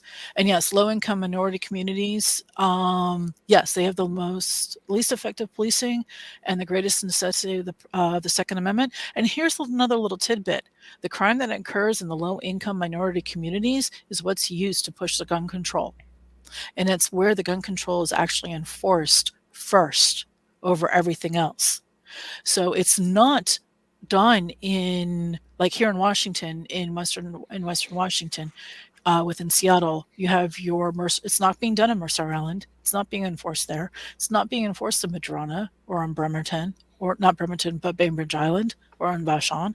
It's being enforced in Renton, in Kent, and in Olympia, in South Seattle. That's where it's being enforced. And those are the areas that don't have the police protection.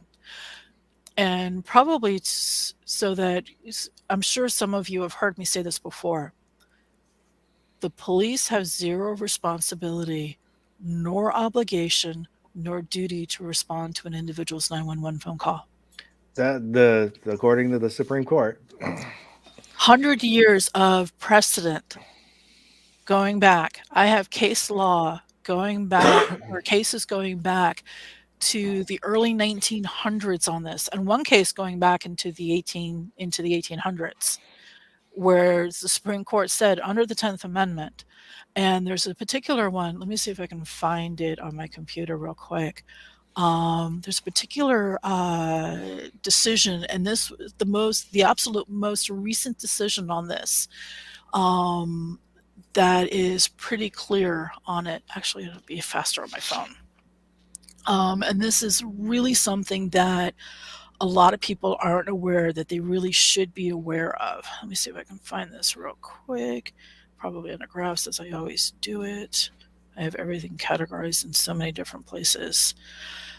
A lot of people have heard of Heller versus DC, which was the significant case that had stating that people have the right to bear arms within the district.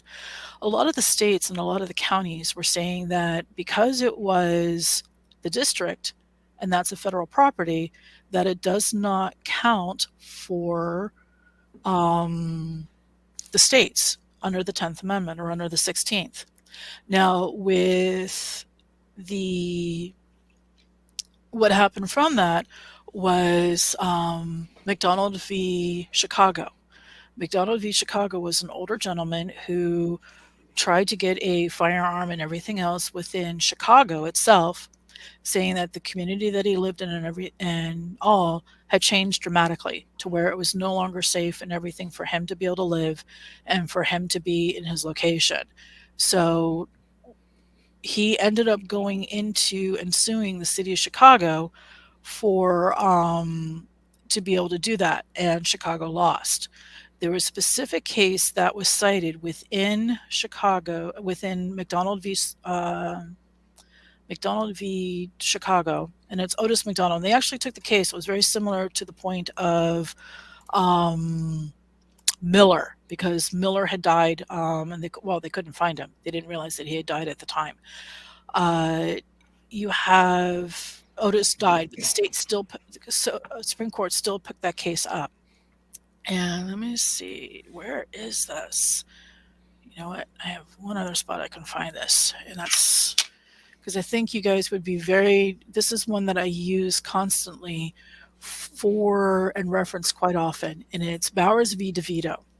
And this is actually using the 14th Amendment for this. Let's see if I can find it. So I apologize for this, for not having this, because I didn't think this case was going to come up on here. Oh, that's no problem. So, but it's a really interesting decision on this, on how they quoted. And this came out actually out of the Seventh Circuit. And this is the reason why so many of the different cases are important. Nope, not that one. Court decisions. Here we go. Let me find it in here. All right, and this is, if anybody is looking for this, is Bowers v. DeVito, 686 F.2D 61, 7th Circuit, 1982, out of the U.S. Court of Appeals, 7th Circuit, held.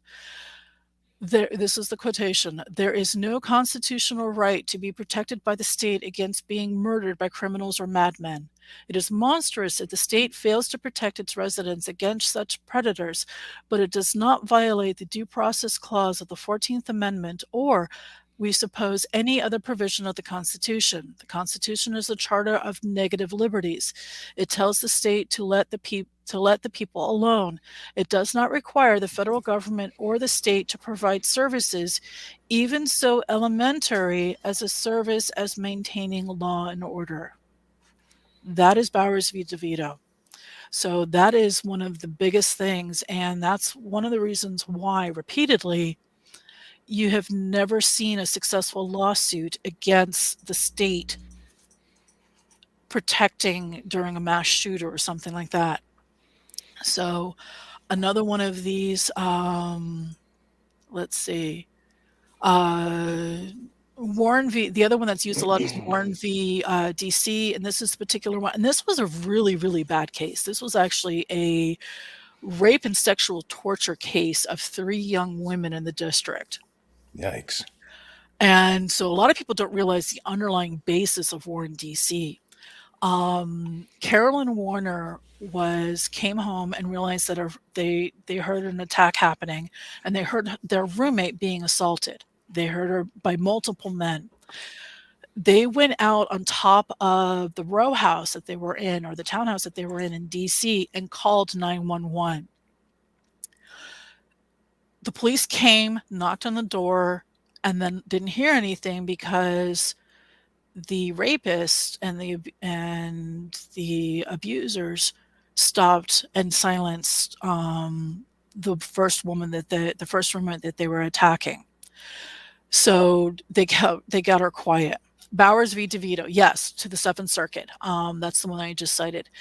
So after the second time they went in and they could hear it up, so they called from the same thing, and it's actually BOWERS for Bowers.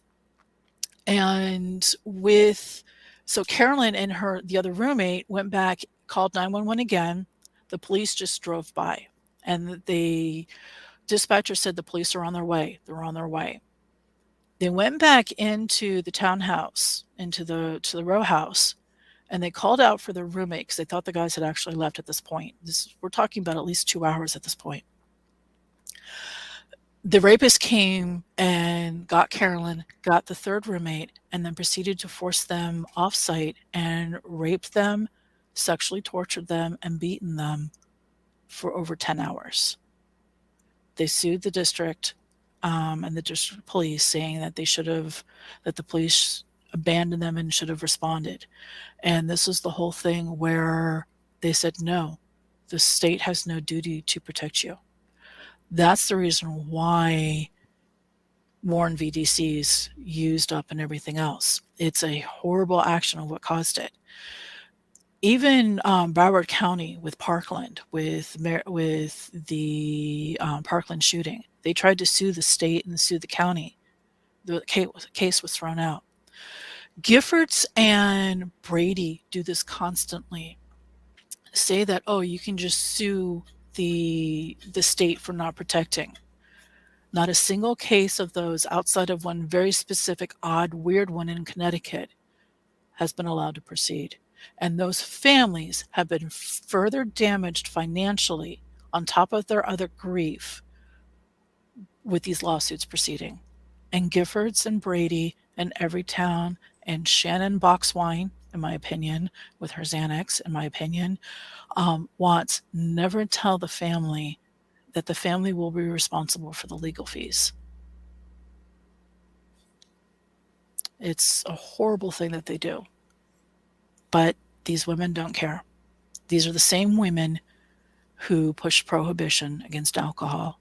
These are the same women who pushed the Buck v. Bell. These are the same women who push eugenics. So that's exactly how bad they are. Yeah. Oh yeah, the feed out the just dial 911, the myth of police protection. That's a wonderful, wonderful article. And I would have that as a small flyer or something as a little card if you're actually ever in discussion with somebody who is who's involved on the gun control side.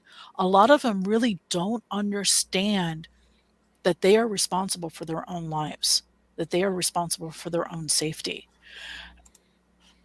There was a KUOW, the public radio here in Washington, a number of years ago. I want to say about 2017, 2018, that they had gun owners ask a gun owner for a question, and it was a symposium.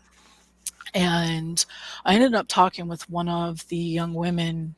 They had us do a question and answer a little bit further on it. And she was in tears. She's like, well, I deserve to be protected. I deserve to feel safe. And I'm like, no, you don't. You have no right. As we all know, you have no right to feel safe. Because her ability to feel safe violates someone else's, because the resources to protect her are removed from someone else.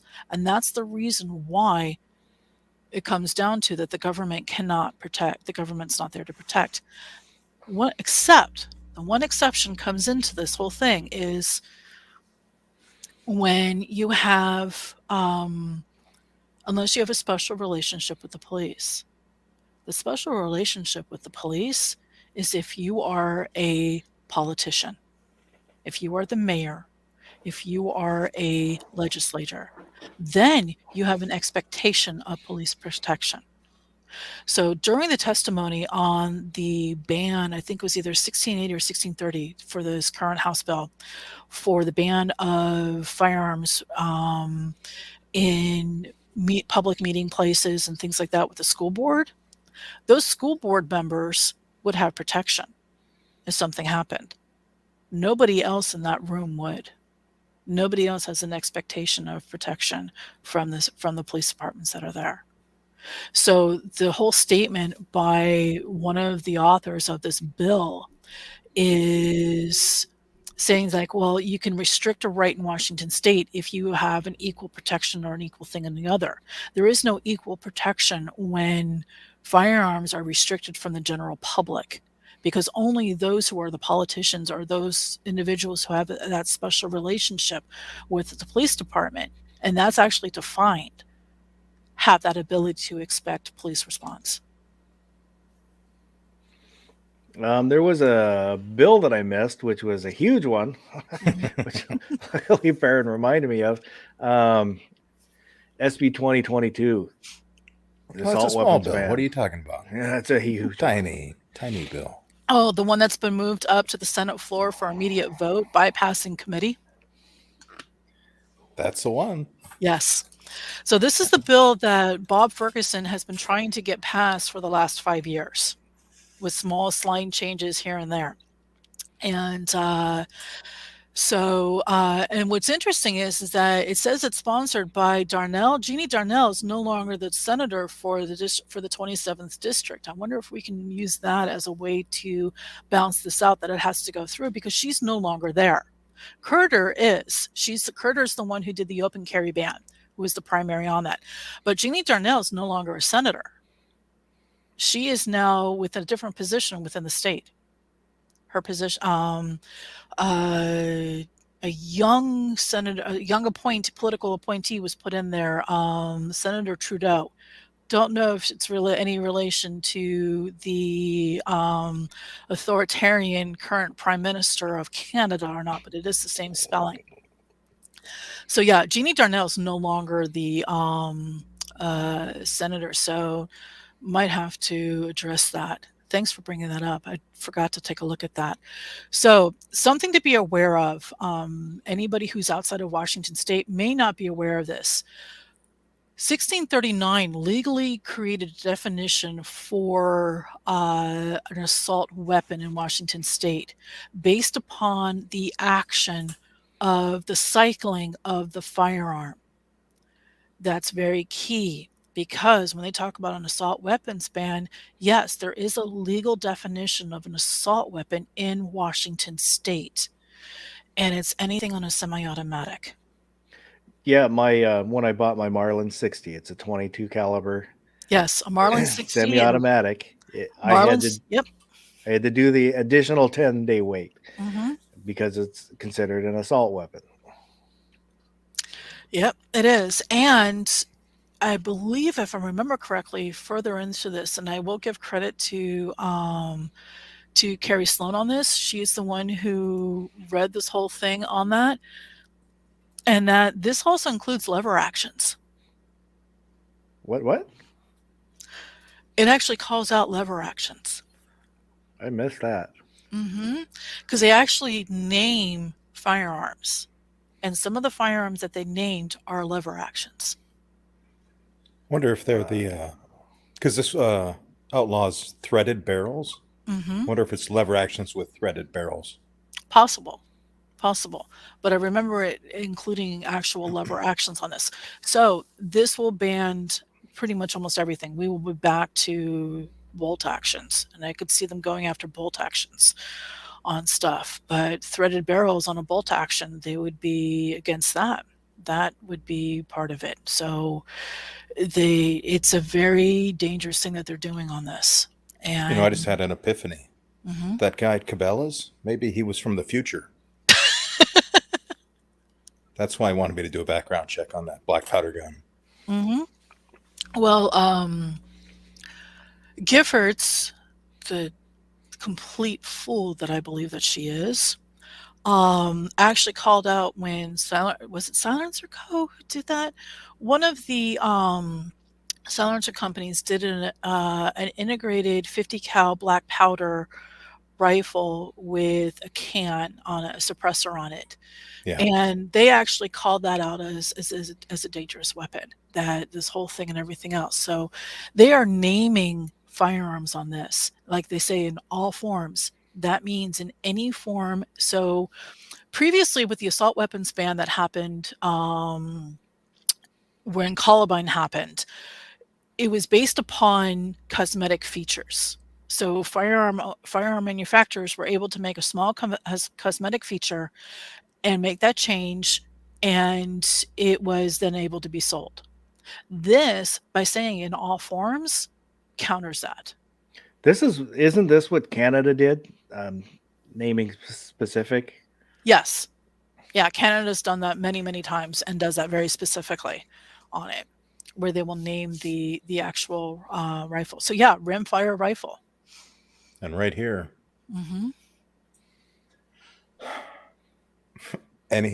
a conversion kit, part, or combination of parts from which an assault weapon can be assembled if those parts are in the possession or under the control of the same person. Yeah. So even if the ghost gun ban doesn't pass, this essentially does the same thing. Yeah. Just for assault weapons. But it's very clear on what it defines as assault weapon. That you'd have to pull up from the old 1639 language. And because that actually defines what the assault weapon is under 1639. So that from my understanding, that one, they technically call it a semi-automatic assault weapon. And then this one creates a new definition that is just assault weapon. Yeah. So the Marlin Model 60 would still be able to be sold. I'm pretty sure they even mentioned tube mag semi-autos in this. So it would be a semi-automatic assault weapon. That might be the only one you could buy. Yeah. If this passes. And Buy there's stock also in Marlin, right? And there's also issues with the two fed magazines where they've actually tried to do restrictions on those. because they consider that to be a detachable magazine at one point. That was coming up in conversation. So it's the severity on this is severe on it. But this is Threaded barrel, grenade launcher. Oh, muzzle darn. brake, recoil compensator, flash suppressor. And for everyone listening out there, this isn't just regulation, it's outright ban. You'll never be able to buy one again in this state. Yeah. And the ones that are owned will be grandfathered if you register them. And you can never sell them to anyone else in the state. You can only sell them out of state. You can only sell them to the state also. And so pretty much the state gets ownership of this. It's a horrific law, and it's really, here you go, detachable magazines. Magazine. And they consider a tube-fed magazine to be detachable because you have to take the tube out and separate it to load it and then put it back in. That is classified as a detachable magazine. And here you go. The semi-automatic is any firearm that uses a portion of energy of the firing to extract the fire, the case, and the chamber, and requires a separate pull. They considered the action of the lever action to be part of the thing. Now, 1639 defines this even further on this, but this is part of that. So it's a horrific law for this. But he's been trying. Yes, they will go to the state instead of family. It actually prevents inheritance, even within so we've been seeing a lot of trusts being discussed and everything like that. And I would not be surprised if they go after firearm trusts as a way to remove firearms out that they want out. So yeah, and we've been able to defeat this bill 5 years in a row. This is the 6th year that this bill is being presented. We have been able to do this with sheer numbers through email, through phone calls, through registering, testifying. And this is where the whole thing when saying like, well, it doesn't work, it doesn't feel like it's working. Yes, we have. There's been over 100 bills submitted over the last 7 years within Washington state. There's been only a handful that have actually passed out of the state legislature. Well, So just last, God, I don't know, was it the year? I guess it'd have to be year before last, with the 10-round magazine, where they addressed it in the hearing, that they changed it from 10 to 12 or 13. They changed it to 17, and it was specific for handguns. Yeah, but I don't know what the name of the guy that was talking, but he specifically said that they changed it to appease people. So they got enough comments where it made a difference, and then also showed the arbitrary nature of the numbers. Yes, where 10 it was vital to only have 10 until there's pushback, and then it's vital to only have 17. What's the difference now? Exactly. Then it does help. And it really, and that's the nice thing that I'm glad you guys have brought me on, and I know we've been on for quite a while. It really does matter for the voice. And just because you do it once is not quite, because the other side, every town, they repeatedly put out, it's like, oh, we need to do a notification now. Every town would, and the Alliance for Gun something, whatever, and the GVA, the Gun Violence Alliance, which is the to gun control, were livid with us in 2018 and 2019 because we were able to prevent them from being in the first 15 rows of the hearings, of the committee hearings. So they couldn't be there with their red shirts or their yellow or whatever color shirts that they were wearing. They couldn't be unified in front of that. That was being down in Olympia at 5 o'clock in the morning in front of the Cherbourg building in the rain, in the snow, so that we would be able to prevent them from doing this. And then it's the emails, and then it's everybody logging into the testimonies to say yes or no. The one thing I will say with email, change your subject line. And this is coming from somebody who works in IT. We will filter out subject lines. So if you don't have a unique subject line for making your sending it into your senator or to your representative, it'll get filtered out and they will never even see it. So change your subject line. Try to come up with something a little bit different, a little bit unique. Put yourself into the email when you send this in.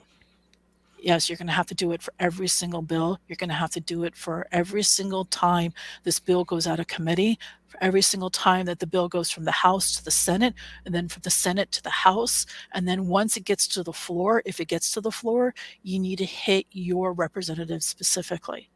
And this is how we stop the gun control bills from going forward. It's work. It's not fun. Call their office. It's busy. Keep calling and let them know. If you have a fax machine, fax them your email thing. Let them know. They keep a tally of all of this stuff. They know how many people are responding. There are, besides just how many people who register their comments on the bills, that can be pulled up where you can see the pro and the con. The legislator staff keeps a tally of how many people contact their rep per, yes, fax, old school, it works. Phone works. Every single time it works. If you are able to, it's a little bit more difficult to get in person to talk to the representative down in Olympia right now. If you're close enough to do it, set an appointment to see them. Let them know that you're coming down. Show them your concerns. Be polite. Dress like you're going to church. And this is the whole thing going back onto the optics. Dress like you're going to church. Dress like you're going in front of a judge when you go to see a politician, because it matters. Mimeograph, yeah. The smell of the old mimeograph machines were very unique. But this is where the optics matter. Dress professionally. You don't have to wear a tie, but dress professionally, because they will remember that. And it's a lot of people will say, they're depending on the Supreme Court, the ruling for California and the ruling for this, and which is fine.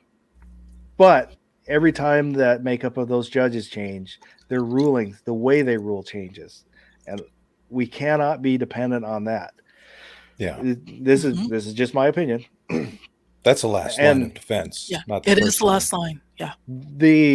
As it kind of in the gun community, the way we are is we just want to do our thing. We want to be left alone.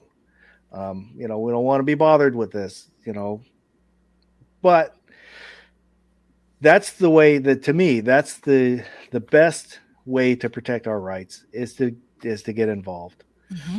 And even if it's just standing up, just stand up and be counted. Not everybody can be as great a speaker as Sharon is. I mean, I've just been an incredible show. I really appreciate you coming on, but we have to be more active. That's the only way. Mm-hmm. Us being active, and then us reaching out to other people, gun owners who, don't think about this stuff, or new gun owners. And unfortunately, there's pushback against that. There's a opinion where these are Johnny come latelys. Screw them. No, reach out to them. You don't have to be best buddies with them, but try and educate them as to why this is important, why fighting this is important. Um, this 1639 is what basically started all this. This is, it's one of the main reasons I started a channel is I wanted to do something I didn't know what to do, so I just started making videos to be an everyday Joe to show, I'm not tactical, I don't have tight shirts and big muscles, but just to normalize gun stuff. I'm just an average guy. I've got some guns I enjoy. I take people out to the range, stuff like that. But we got to be involved. It's changing the culture also, and it's making it show that it's like the whole thing that Daniel, I know I'm going to butcher his last name, Yamame. He's the one who writes the Gun Culture 2.0, and he's also a part of the Liberal Gun Club. And yeah, and the whole thing, it's like you'll hear laughter about that. It's like, oh yeah, liberals own guns. Yes, they do own guns, and they vote, and they actually are politically active. They're actually more politically active than somebody who is on the political center and political right. And it's important to have the fact that the 2A community is a very encompassing, very large community that is a lot of things. New gun owners, how many of the new gun owners know how to find ammo, especially with the old prices during the lockdowns and everything, and how just with the shortages and everything else? Talking with them and being polite, and so I think, oh yeah, you can find stuff out through either through AmmoSeek or something else. It's like knowing how to find the stuff, knowing how to find training, making sure that nobody ever gets a Sherpa holster. God forbid they ever get a Sherpa holster. I shot It's like myself in my leg. exactly. It's like, oh, training. It's like, oh, you're a woman. You may like something else for how to get training. Well, there are some really awesome, excellent trainers who have the ability to address certain needs. Anybody who's seen me down in Olympia knows that I walk with a cane. And there are ways that I do training significantly different than somebody who doesn't have the mobility issues that I do. Don't expect me, and even with my vision, yes, I wear glasses, but I know what my limits are with how I can shoot, and I make sure that I can exceed in those things. Am I going to SHOT? No. SHOT happens during the legislative session here in Washington. So until they decide to change the legislative session for the committee hearings for gun control, I will never be at SHOT. I know many people who are going to SHOT. I know a lot of people who are going to SHOT, but until my work is here in Washington, as much as it's fun and everything else it would be to go to SHOT, to hang out with the team from Weapons Outfitters and from a few other individuals who I know who are going to be there.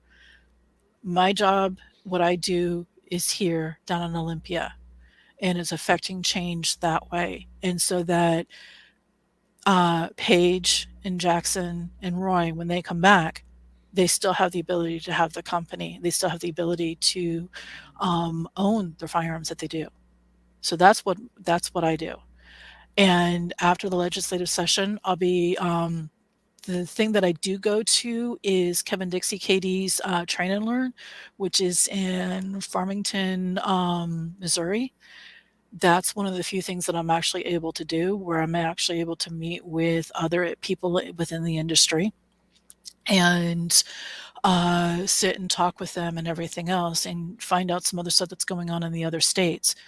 One of the best people who I met on something like that, who's also very, very politically active on training people and changing the culture of firearms, is Tony Simon from The Second Is For Everyone. I love Tony. He's the biggest, sweetest man I've ever met. As he calls himself, he is the largest gun bunny and gun instructor in the country. He's the most amazing, intelligent man, everything. St. Louis, yes, I am. St. Louis area for Katie's event for, it's outside of Farmington, so it's south of St. Louis. love St. Louis. We actually drove from Seattle to St. Louis and Farmington last year for that event. I think we ended up driving about 6,000 miles total by the time it was all said and done. That is an industry specific event also. You do need to talk to Katie about participating in it, but if you are a firearm instructor or if you have a firearms related business or anything dealing within the 2A, you definitely want to look into that event. You meet some very, very great people, learn some incredible information. After his event, which is over Memorial Day weekend, if they open up everything for the festivals, I will be at all the Pride festivals that are here in Western Washington. 2019, I had 7 events in 5 weeks. That's full booths, 10 by 10 booth, being there for 10 to 12 hours at a time. From the Seattle Volunteer Park Pride all the way through to Tacoma, and we were at the Tacoma Freedom Fest, which is for the 4th of July. We had a booth there, handing out information, everything, including handing out some of the books on educating children on firearm safety. So that's how you change culture. That's how we were able to prevent gun control from going forward. So that's pretty much, yeah. So would I. I would love to have the Democratic Party remove gun control from the party platform. I don't see it happening. I don't ever see it happening. Because there are Maybe other if the parties flip again. that never happened either. Read a book. Yeah, That's for anybody else who's listening. Read it's the a books lie. on that. It never did happen. The parties never did switch. It's a Bernstein Bear thing on that claim with the whole thing that the party switch didn't happen. Well, it's more than that. Yeah, it is more than that. I But always it's, say, does that mean the Republicans can claim FDR now? Your favorite dear president? God, I don't want FDI. Me neither, but no FDR. He's one of the reasons why we are in the problems that we're in with executive orders being misused and overused, because he couldn't get the policies and everything else that he wanted done right before World War II being going through and his Great New Deal. I love history. So let's take a quick break here. We got to get a couple things done that we're supposed to get done. you want me to First, talk? no, first You're we'll a quick message from our sponsor.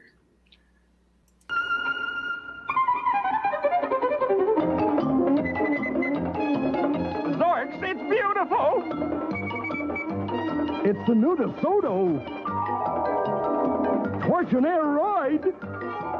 Push button driving! It's the most exciting car in the world today! In any world! It's delightful! It's lovely! It's DeSoto!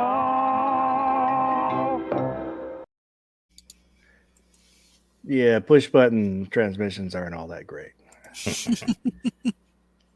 So we need to do the drawing for the giveaway. Can I interrupt before you do that? Oh, yeah, go ahead.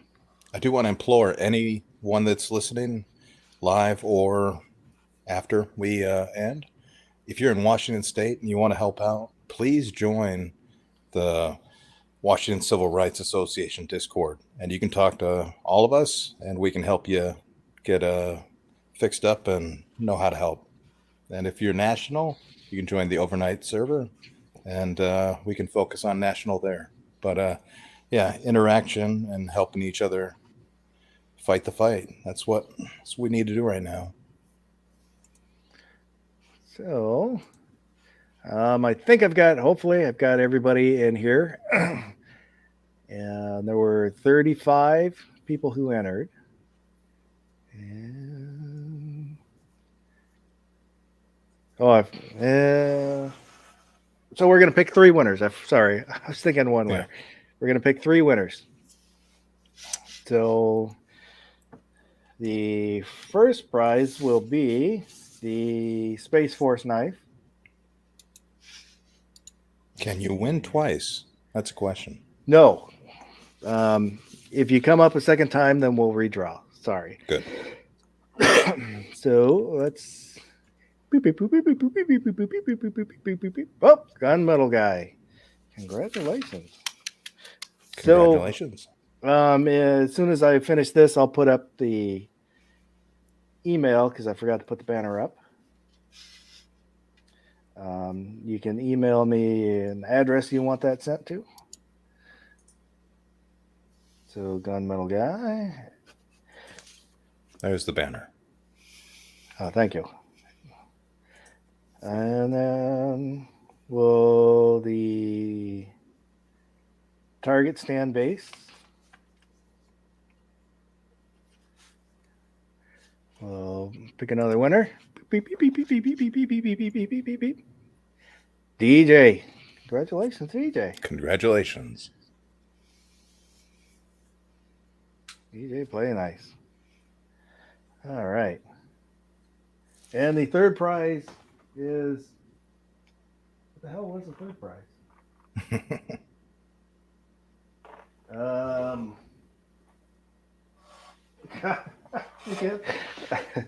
forget The what wooden revolver kit. Oh yeah.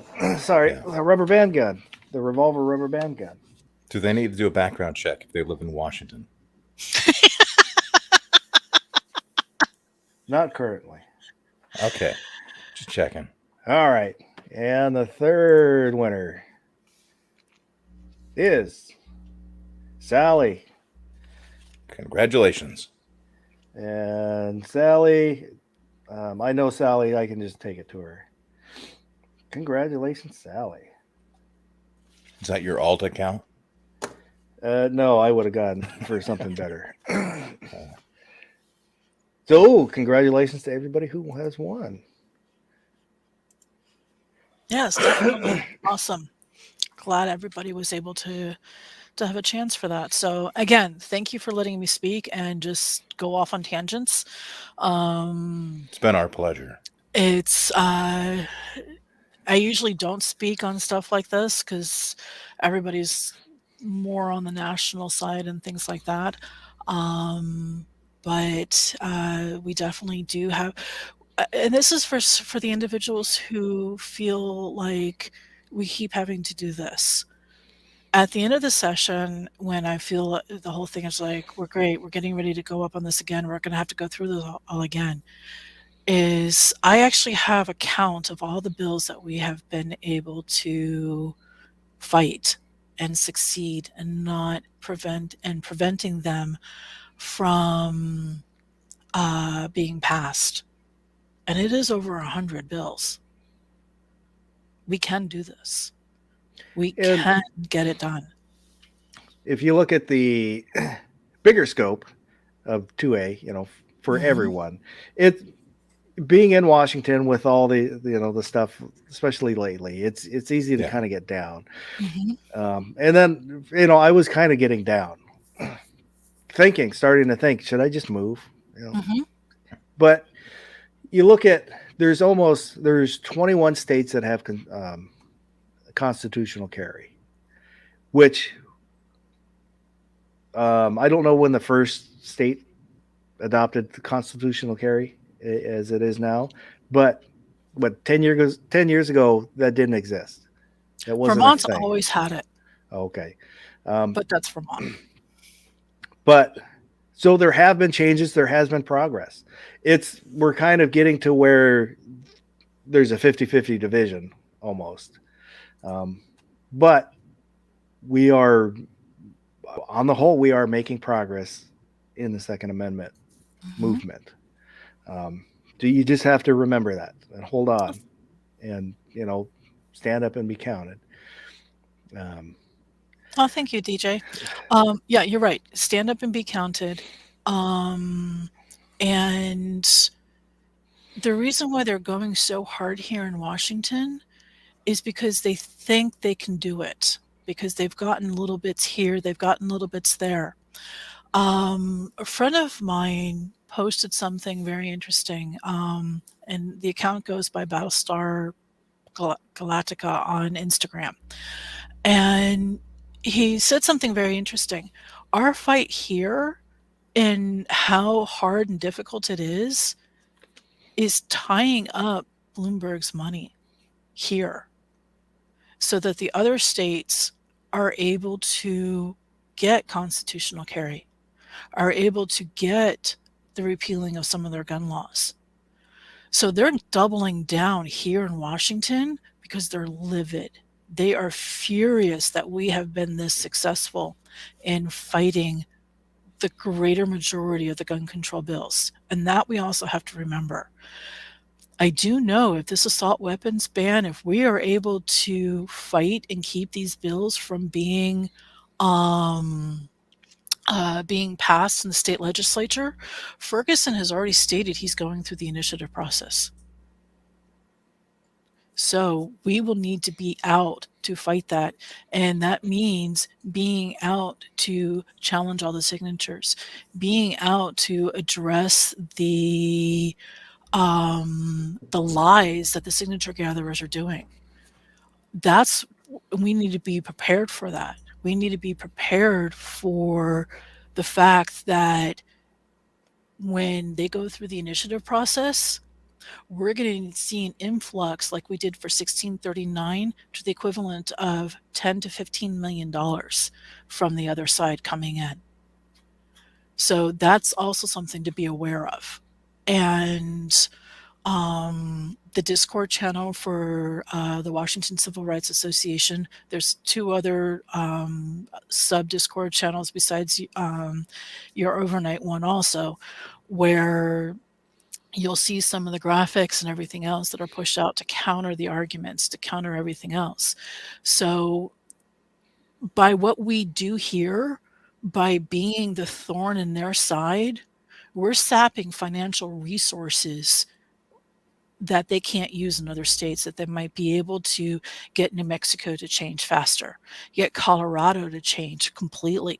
Colorado there's some really interesting things going on in Colorado and the fighting of it with some of the county sheriffs and the things like that. So there's a huge thing. It's like they can't progress in Colorado because they're having to siphon resources over to us. We are making a difference. We are making it annoying. We are the thorn in their side. We are the festering pustule that they can't get rid of.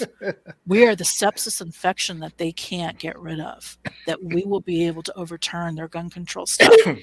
So yeah, I can get a little descriptive on some of the things with this.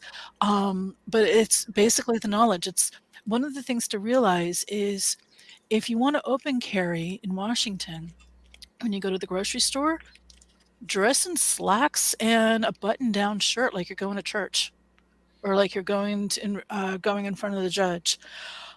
Wear something like that, and people aren't going to think of it's like, oh my God, this is evil, the open carry. They're going to think you're a detective. They're going to think that you're Exactly. law enforcement or Yep. you're security. That is how we change the culture, is by making it more commonly seen. I have a shoulder holster that I go out and wear in because women's clothing horrifically is horrible with with actually having belt loops, let alone pockets. That's another story on and of itself. So, but it's a huge thing. Okay, marijuana and guns, since Washington has dealt with the issue for a long time. I do not believe marijuana should be the restricted substance that it is. Yes, you can become addicted to marijuana. That does happen. Anyone who says that you can't is lying to you. But as a controlled substance, as a plant that does a alteration to somebody's level of consciousness and awareness, it's no different than alcohol. Alcohol's worse. Alcohol's significantly worse. Yeah. There are individuals, if they smoke pot, they do have an issue of an addiction that's greater than it comes up with alcohol. So there is some psychological issues that can show up for that. But the way it is, I don't see it as a problem. But I can't stand the smell of it. That's a different story. I absolutely I can't hate either. the smell of. I I've- hate it. I've never smoked it. I've had friends who have, I've been around them, and I always get a headache if I'm around it. Mhm. Oh, I just can't stand it. To me, it smells sour. It smells worse than sour milk sitting out in the Arizona desert in June for 3 weeks. So it's something that's actually physically repulsive for me on the smell. Uh, I don't I know marijuana shops are attacked, have stuff stolen constantly because of the fact that they cannot have firearms right there. So uh, they cannot Yeah, protect the cash income. on the state level, I think there would be no issues Hmm. if it wasn't for the federal level, because Correct. Yep. that there's a lot of issues that creates, because like the pot shops can't have bank accounts. Hmm. There's a push to kind of change that, but so it's all dealt in cash. Hmm. So all their taxes they pay to the state are in cash. And So complete, yeah, that's that another story. changed the way the state had to deal with Hmm. taking money. A whole bunch of stuff that I can't, I'm not supposed to talk about. But yeah, I think I don't know if G was meaning our state specifically or just Sounds like in it. general. But Um, I think it would not be an issue if it was not an issue for the federal government. yeah, it wouldn't be. Now, the one thing I will say, I don't know if a lot of people realize this, if you have a medical marijuana card, you are automatically prohibited. You will trigger a nix on that. So uh, that is, oh yeah, I ain't being, yeah, gonna be me. Yeah, and they're the same ones who show up with the rifles and everything else and the full decked out camo, and they look no better than the LARPers going around. I'm not a fan of that. I have seen the damage that it's done. It blew our argument on open carry here in Washington. It destroyed our argument here in Washington. The stunt that was pulled in front of Governor Inslee's office, um, from a specific group of individuals who I will not name because I've already chewed one of them out on the phone personally, cost us the open carry bill. That's what did it. That action got it submitted, and they referenced that every single time during the testimony hearing was that incident and how scary it was. And then they lied about the incident that happened at the governor's mansion and said that they had to walk through people open carrying rifles that were scary to them as they went to testify. That's what happened with that. So any individuals who says that, and it's like, yeah, that's fine, but but they're not going to dress nicely. It's like, great, thanks. Then sorry, you're more problems than you're worth, in my opinion. And this is my opinion, and I know I will get flack for it. So, and it is what it is. It's no different than some of the guys running out in full tactical and everything else, thinking that, oh, we're just going to show up like on this. It's a problem. Optics matter. We can Yeah. see that over the last 2 years, within the last 6 years. Optics matter. The media will spin it in such a way that any way to take the mirror. Yes, actually, we can. The best thing is there were individual. The whole thing when people say that there's a wait for the courts or everything else. The reason why marijuana became more acceptable is that it became societally more acceptable because more people were doing it out in the open. So as individuals are walking around going through their daily lives, if they are open carrying and they're being respectful and everything else, answering questions, if somebody is being volatile or something else or being nasty, just say like, I'm sorry you're having a bad day, and you walk away and let it that. Being the better, I don't want to say it's being the better person, it's being a person who is not going to engage in nastiness, as a way as you change the culture. You also had individuals who took the price, yeah, normalized. That's exactly what it is. The individuals normaled marijuana as something that wasn't down and dirty in the hippie culture, down and dirty in oh, what's his name who did that whole thing for the road trip to Vegas from LA. But the whole thing was they made people look like they were like it was your average person. And this is where Daniel Yamame from the Gun Culture 2.0 comes in. Gun people are normal, who are normal people. Gun people are normal people. And that's how he addresses it. And this is a man who is a professor of sociology, or is it psychology, at a major university. And he is getting that way of changing. Not everybody's going to agree with what he says or how he says it, but he is instrumental in changing the minds of others. It's the same way with Recoil Magazine interviewing the president of the Liberal Gun Club, or as much as I don't agree with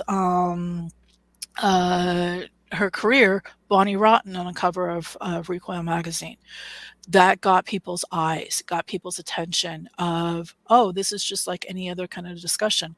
It's bringing it in for the discussion. Are you going to agree with everybody in your community? No, you're not. And that's the same way within the Second Amendment. We are an expansive community. We're not going to agree with everybody. Don't expect it. But we should all agree that every single person is a human being, and as such, they have their human rights. And the Second Amendment and self-defense is a human right. Yeah, Gun Culture 2.0. Thank you for that. Yeah, the kind of the setup I have now with everything taped to the wall. It's a lot easier to function than having everything spread out on the desk. Oh, good.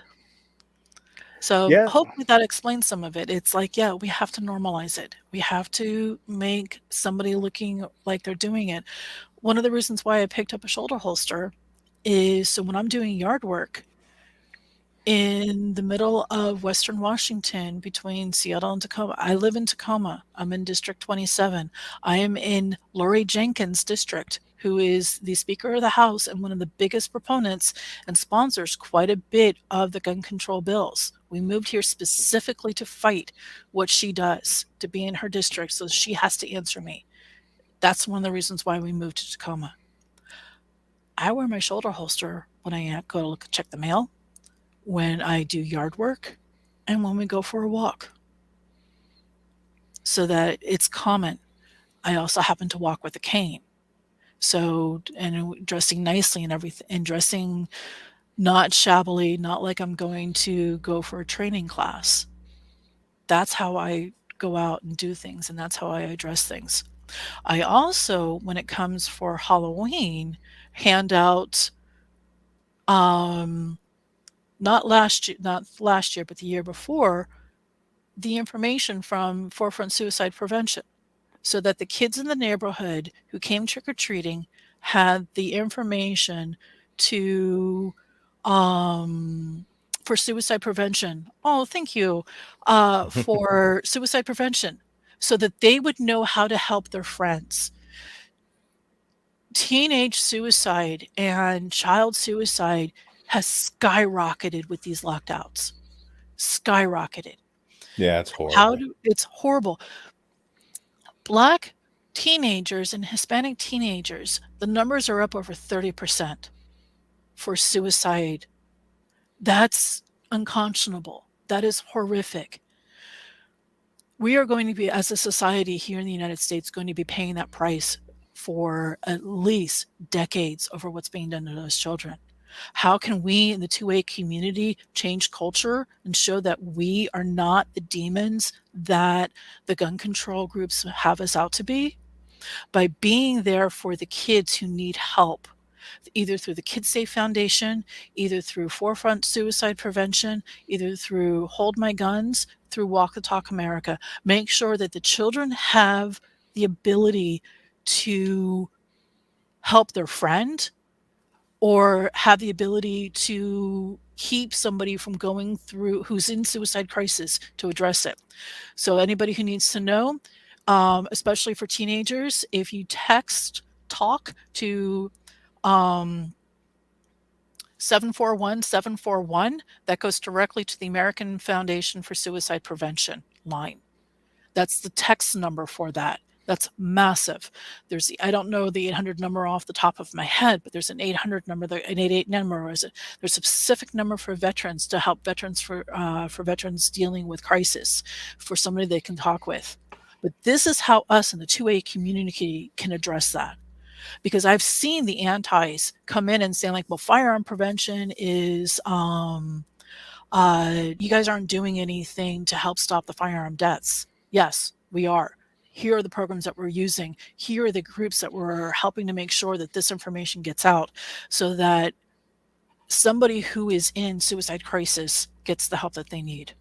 And that is how you reduce the largest number of firearm deaths and firearm fatalities. So Tacoma is a strict area.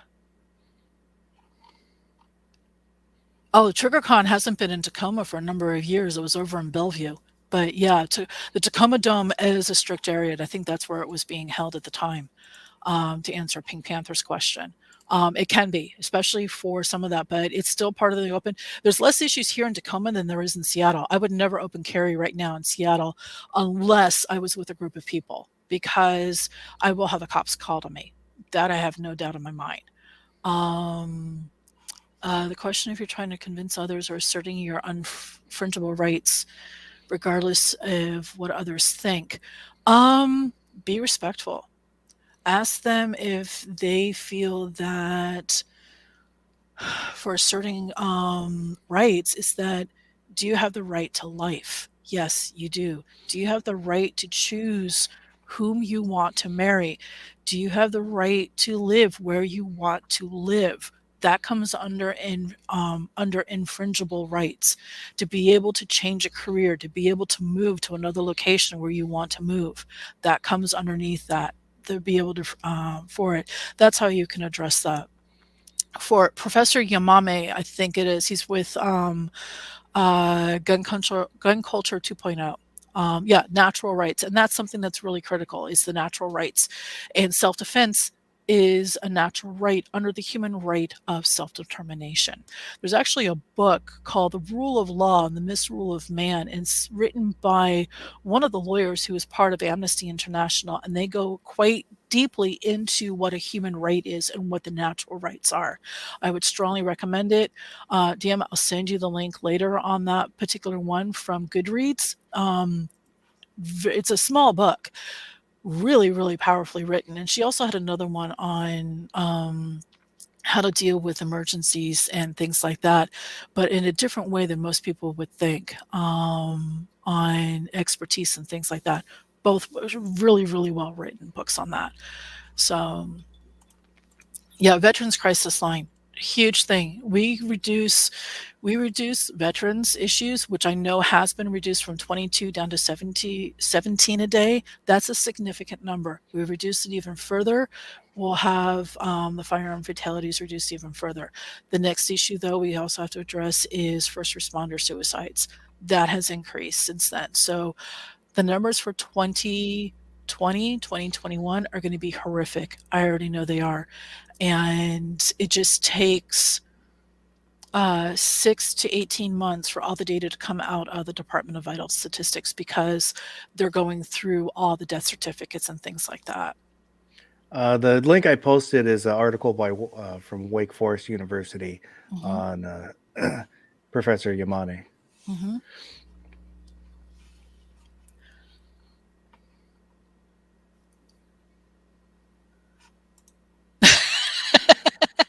A body cam. I thought about it, and also thought about hitting 911 on my phone and have it going on speakerphone, something that Masada Ayub has always recommended, so that any of the conversation is being recorded easier to the 911 tape, since that is something that is petitionable for discovery for a lawsuit. So yeah, this is kind of gets into the auditors. Mm-hmm. What the auditors do. Like, usually it's and the cop watchers and the auditors. Yeah. I don't sadly, in my opinion right now, and this is somebody who I work in Seattle, but I work remote right now. It takes a lot for me to go into Seattle. It's no longer safe. Before the show started, I had mentioned to the other two, there was actually a carjacking just outside of the University of Washington. I get the notifications that come out of the University of Washington and also with Seattle PD and everything else that goes around the campus. Crime has increased. The U District near the University of Washington is notorious for criminal activity. I think it's like the third or fourth highest in the city. I only go into Seattle during the day. I will not go into the city at night or in the afternoon, or if it's warm out for warm weather, because Yeah, that's when you're more likely to see issues and things like that. it gets real interesting. You go to Mhm. White Center at Oh, yeah. 1:30 in the morning. Anytime you go to White Center. Yeah. And what a lot of people don't realize is city of Seattle used to have 16,000 officers, oathed police officers. Now that number is down even significantly lower. It used to be with the patrols and everything else. I think one of the reporters, not Jason Rance, has been able to get a hold of the staffing for certain precincts out of Seattle. They do not have enough patrol officers to staff all the patrols for the city at night and sometimes during the day. Before the lockdowns, City of Seattle was running between 10 to 27-minute response times for our 911 when it was a priority one call. Now that number is ticking up even higher. Nobody's coming. Well, And on top of that, there's the changes to the laws. oh yeah, that's not even including that law that went in. And for those who are not in Washington, pretty much all law enforcement has had their hands hobbled for any activity. They can't respond. It's really, really bad with the whole thing. Waving a gun, they might do. They might respond on that if they say somebody's waving the gun. But and that's what they would do is like somebody's got a gun. I think they're going to be shooting somebody. That's what they would say. Because a very good friend of mine who I've known for many, many years is one of the ones who would actually say that. He and I get into some serious discussions on it. And this is a man who wants all guns gone. He doesn't even think police should have them. And I'm like, great, you want somebody to be able to beat up other people because the stronger, that's the only thing that happened with the strong. That's the way it was in the feudal times before firearms became the great equalizer. So You know Dave DePista? Name sounds familiar. He was a professional wrestler that said no one needs an AR-15. You're just a wimp. Oh yes, him. And think- yet, who was it? The guys who developed Brazilian Jiu-Jitsu, Gracie's. the Gracies. When the most winning Gracie said, "I will carry a firearm," that says something. So, I mean, when you have black belts saying that they're going to carry a firearm, or the Gracies saying that they will carry a firearm, that says a lot more on it too. So, Foss carries a firearm. That tells me all I need to know. mm-hmm. Well, yeah, that was partly because, it used to be I could punch my way out of. I figured I was confident enough I could punch my way out of whatever situation I needed to. And then kind of getting to the age where I realized I'm slowing down. Maybe I can't. So I started to carry. Or if there's two attackers or three. Well, yeah. It really comes down to that. So I have very, very bad knees. At some point, I'm going to have a knee. I really don't want to because of the process that goes along with it. Going to have knee replacement surgery. People will see me walking around Olympia with a cane when it's up on that, or any of the other festivals or things like that. If it's completely flat, I can walk, but I still have an issue where the knees will give out. So yeah, I know I am a target. I know I am a target because I look like I am defenseless and I am anything but can't run. I can barely walk sometimes. So I completely understand that. Um, but it is an issue. And that's something to bring up. And the only thing, speaking of the whole thing with the wrestlers and everything else, and anybody says anything, all you have to do is go back to early MMA to see the no rules where they had no weight classes in Yeah. MMA. Show somebody that. If they say, oh, you can just do martial arts or something that, show them that, and then show them the fact that only the Gracies with BJJ were able to defend against somebody who was larger. Every single time outside of the Gracies, it was uh, the larger person is who won Well, every there's single time. in general, yes, that is true. There is, um, uh, I don't You want to do get have off too you do far. have one-offs on that, but Um, but yeah, that's because you get movies with the 90-pound lady that's beating up all these trained assassins, and that's so Hollywood. Black Widow. a lot of time, it just drives me crazy. Hmm. Their technique is bad. They're tiny. Their punches are not going to hurt. What they're doing will not work. Hmm. But that is fantasy. But a lot of people think that that's the way it is in real life, and it's Hmm. not. My wife, when we were dating, she asked me, "Can you show me how to, some techniques um, to protect myself?" And I told her, buy a gun. Hmm. And she's not a gun person. She doesn't want anything to do with them. She said Hmm. no. I said, then buy a knife. And of course, she said no to that too. She was, she's 5 foot, um, probably 100 pounds, and with her personality, she'll freeze. She, Hmm. um, if I were to attack her, there is nothing she could physically do to stop me. Right.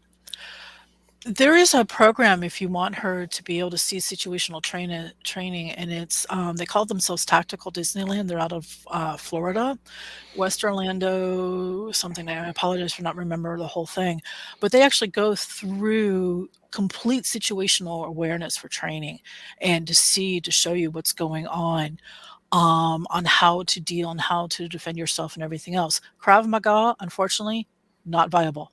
It's not a viable self defense.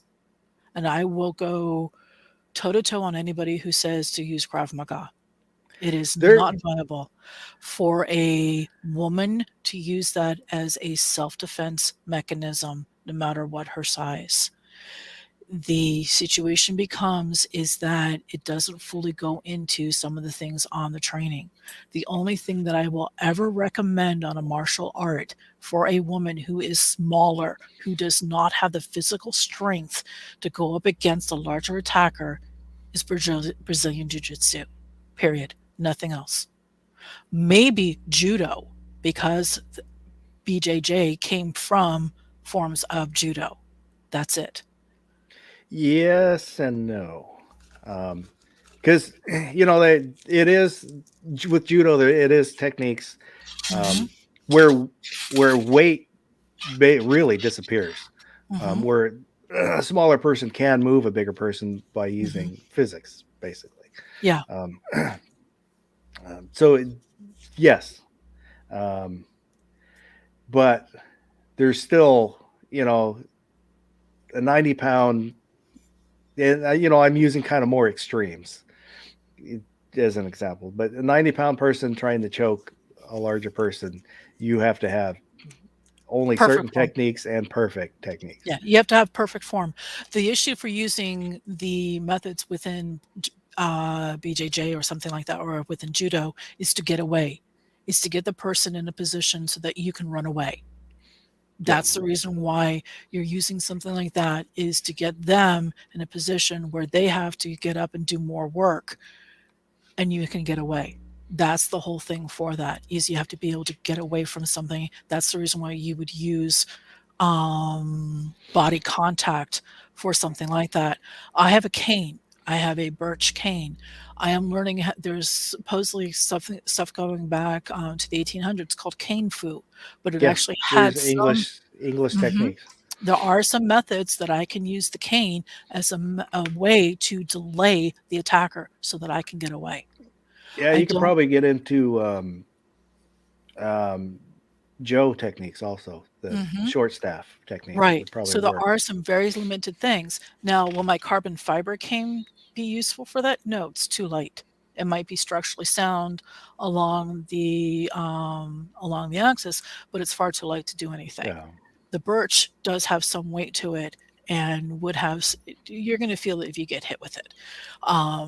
But there are things like that. But yeah, the movies do something horrifically on this for it. Setting up how to do it or self-defense and all those stuff. I think it's McDojo Life and Ramsey Dewey.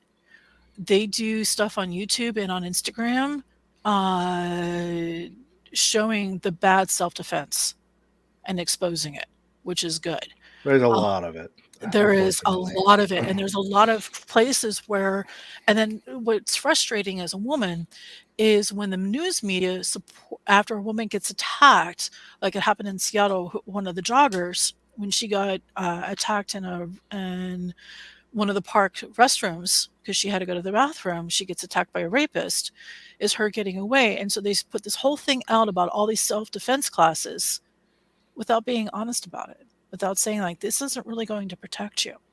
But they don't want to educate women in the actual forms of self-defense, which really, if you want the great equalizer, as we all know, is going to be the firearm. If Yep. you if you pick up, if you're not comfortable with firearms, use that pepper spray. Go out in the park, set it off. Know what that pepper spray is in your face so you know how to do that and know how where the button is and everything else and know how to use it. That was one thing that my father used to yell at my mother for, was not knowing how to deploy the mace that he had purchased for her. It was just hanging on the keychain. It's like, no, you need to know how to use this, because she did not want to have anything to do with a firearm. And dealing with somebody like, say, with your wife, Dan, on this is she doesn't want anything to deal with firearms. This has actually come up quite often during the festivals when we've had our Pink Pistols booths. And somebody will say, like, oh, yeah, I've got guns and everything else, but their partner doesn't. And their partner wants absolutely nothing to deal with this. And this came from a friend of mine who works for the State Department. And her and her husband were being deployed to Kabul, Afghanistan. This is obviously before we've pulled out, but this was to the U.S. Embassy. And they actually went through training, went through evasive driving and everything else. Her husband loved it. It came to the firearms, and they were being trained how to and educated in how to use. I think he was saying it was an M16. I don't know if that's the actual weapon, but it was fully automatic rifles. They were being trained how to use it. She is a woman who is rabidly anti-gun, did not want anything to touch it. And what one of the instructors and one of the Marines told her is, the reason why you're learning how to use this firearm is because if you have to pick this firearm up, there are a group of young Marines who have given their lives up to save yours. Don't disrespect their sacrifice by not defending yourself. And once I heard that, I was thinking, it's like, how can that work for the family unit?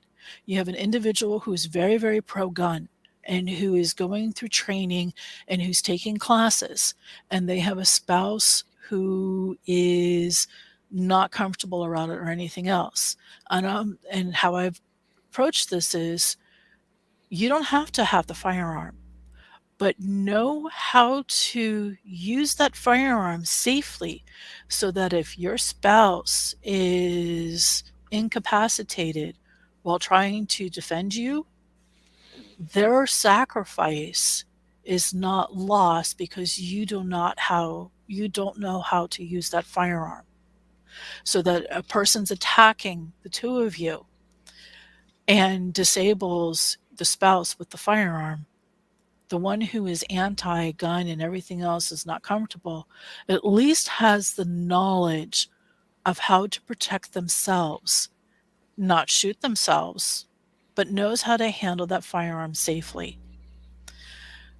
That approaching it that way, it's like, no, we understand it. You don't want the firearm. That's great. You don't need to pick it up. Um, but at least have the knowledge that you know how to safely operate it. And maybe go to the range. You may not have to go once a month. You may not have to go every other month, but at least go twice a year. You're doing more than a lot of police officers are doing. Be familiar with it. And in that way, you know how to safely operate it. And if heaven forbid something does happen, you know how to protect yourself. And that if your spouse or your loved one, who is the one who has always been defending you, their sacrifice isn't for naught. That's also how I approach it with this, because I know there are people who are in relationships where they are owning firearms and everything, but their loved one is not pro gun, hesitant, things like that. Finding an instructor who can train them in not it's like, oh, well, you're anti-gun and everything else, but who is able to address the fact that that individual is learning how to handle the firearm for safety issues, for safety requirements, is key. There are instructors here in Washington and nationwide who can address that. It's unfortunately a small minority of firearm instructors who will handle that way. Majority of them are women who can see that. There are male instructors who will do the same. So that's another part on the changing the culture, on changing how perspectives are, with what you were saying about she doesn't want a gun, she doesn't want a knife. Don't force it on her. Don't force the pepper spray. Yeah. Give her the option. It's like, well, will you at least learn how to safely handle it so that if something does happen, you're not going to injure yourself or someone else? That's one way I've been able to see it. And um, 5 years of doing Pride in Seattle. And when I'm saying I am in the heart of Seattle doing Pride, those of us who are in Washington understand this. I am in Capitol Hill during the block party with the Pink Pistols event. And I am able to talk to people, and the first year, yeah, it was scary. A lot of the comments and everything else. Everything going forward, because people knew that we were respectful to them, people came up and asked questions. People came up and were like, well, what is this? I mean, you guys are just all pro gun. And we're like, no, because Washington has you can use less than lethal and non-lethal for self-defense in Washington. Many people don't know that. Gave them the information on it. Oh, here's the name of some dojos who can actually help you learn self-defense or learn confidence. We made sure that we had that information to hand out. And we made sure that we had the information on Kids Safe Foundation, on Project Child Safe, so that we could show that here are the ways of the little sing song from the NRA for kids that kind of like goes into a brain worm, for that the kids can learn for safety and just get into that. It's part of all of that is a way that we can address the anti saying that we don't care. Yeah, we do care. This is all that we do. We do education. We're doing outreach. We're making sure that people realize that, yes, you have the right to self-defense. We're seeing now here in Washington that when they put a gun control bill in, it's addressing all weapons. It's addressing tasers. It's addressing stun guns. It's addressing pepper spray, preventing that from going to the school board meetings, preventing that from going to the county council meetings and things like that. It's not just the firearm that they're trying to remove. It's all weapons as defined under the Second Amendment, which is everything. And I think that's a good spot to leave off. I don't want to stop it, but we've already gone 3 hours, Yeah. and we could probably go on forever. I am really, really thankful that you came on. It was even better than I was expecting. Unfortunately, now every other show is going to be a disappointment. Yeah, it's all downhill from there. Well, I'm sorry about that. But you have an open invitation anytime you want to come on. We'll add you to the channel on the Discord where you can see the links. Mhm. Anytime you want to jump in when we're doing a chat, we do it twice a month, basically. And then if there's ever a topic that you want to talk about, get a hold of me and we'll figure out how to do, whether we just do a pre-recorded thing and then release it, or if we can go live. You know, just let me know. And you're an awesome lady. Thank you. Honestly. Thank you. I appreciate that. So people who want to find me, I have multiple different names on social media. My Twitter account, you will see a very vicious side of me on Twitter, and that's under Sakurai Blue 141. You can also search for SA Hinchcliffe on Twitter, and you'll see which one is the active account for that. I went toe-to-toe against an anti-gunner out of Arizona, and they got my primary account banned. That was SA Hinchcliffe. I am on Instagram under SA Hinchcliffe. I am also under Telegram. There's a Telegram channel where I will post things that are pro 2A, dealing primarily within Washington State. That's under the same thing, Sakurai Blue 141. Yes, but it's all one word, and then 141 on the end of it. I am on Discord under Sharon, and which you can find me through the Pink Pistols Discord, and WA2A. Probably the Washington Civil Rights is probably the easiest way to find me on that one. Actually, our Discord, because we're Yeah, the smallest. that's you, 'cause I'm on there. We Yeah, got that's like the 20 smallest. members. But you will have to tag me because I do work night shift, and right now during the legislative session, I am slammed. The day of the hearing, which was Wednesday, I was up for 38 hours. So this is a long time. This is the hard time for me. And I will be very honest, generally on Saturday nights, I am away from social media because this is the time that I spend with my husband.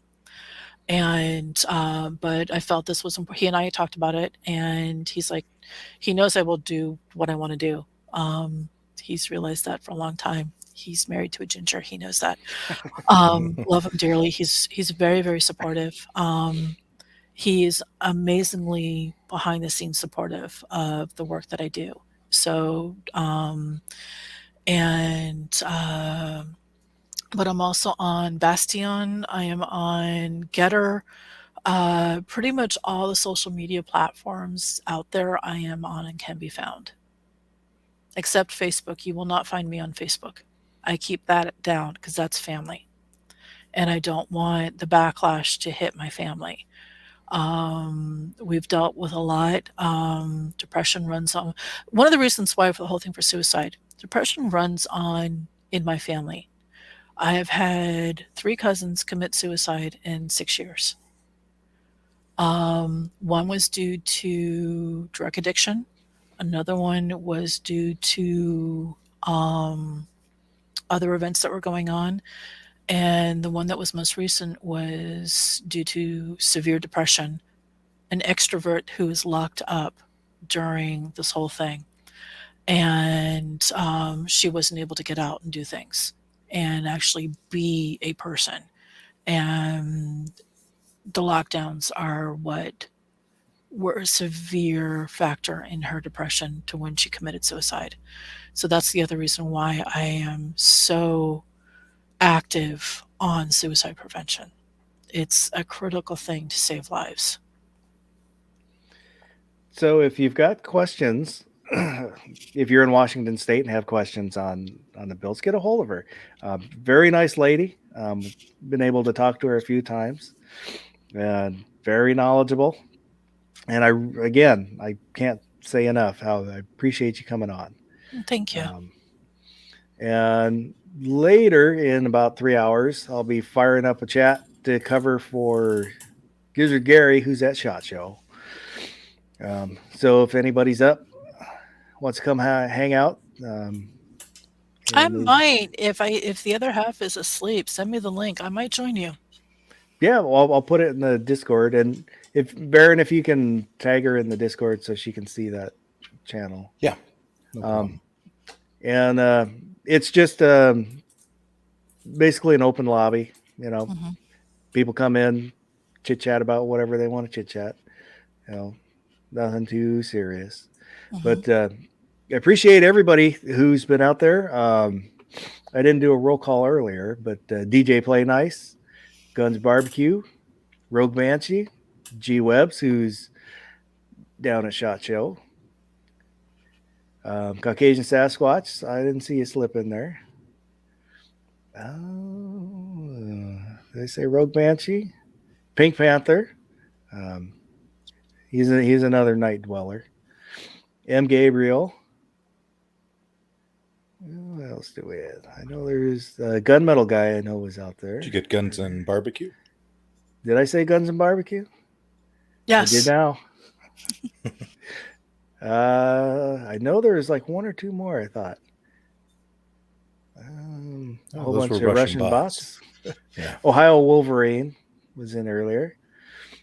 And Chris from the 740. I think that's the way he prefers it.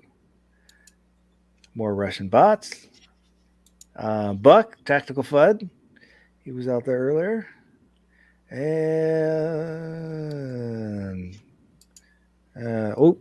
Mandatory Carry was out there. I think he fell asleep. This is a god-awful time to have a chat. Yeah, whose idea was this? Yeah, I don't know. Yeah, I'm Moo. a night owl. This is perfect timing for me. Moo was out there, but he's probably drunk, so he's probably passed out. Fiend Dog was out there. Gunmetal guy. And if I missed you, I apologize. Like I said, this format was a little bit different just because it was I thought it was important. And I was trying to focus on what was going on with Miss Hinchcliffe. But I appreciate everybody who was out there, and anybody that was out there and didn't comment. Thanks for listening also.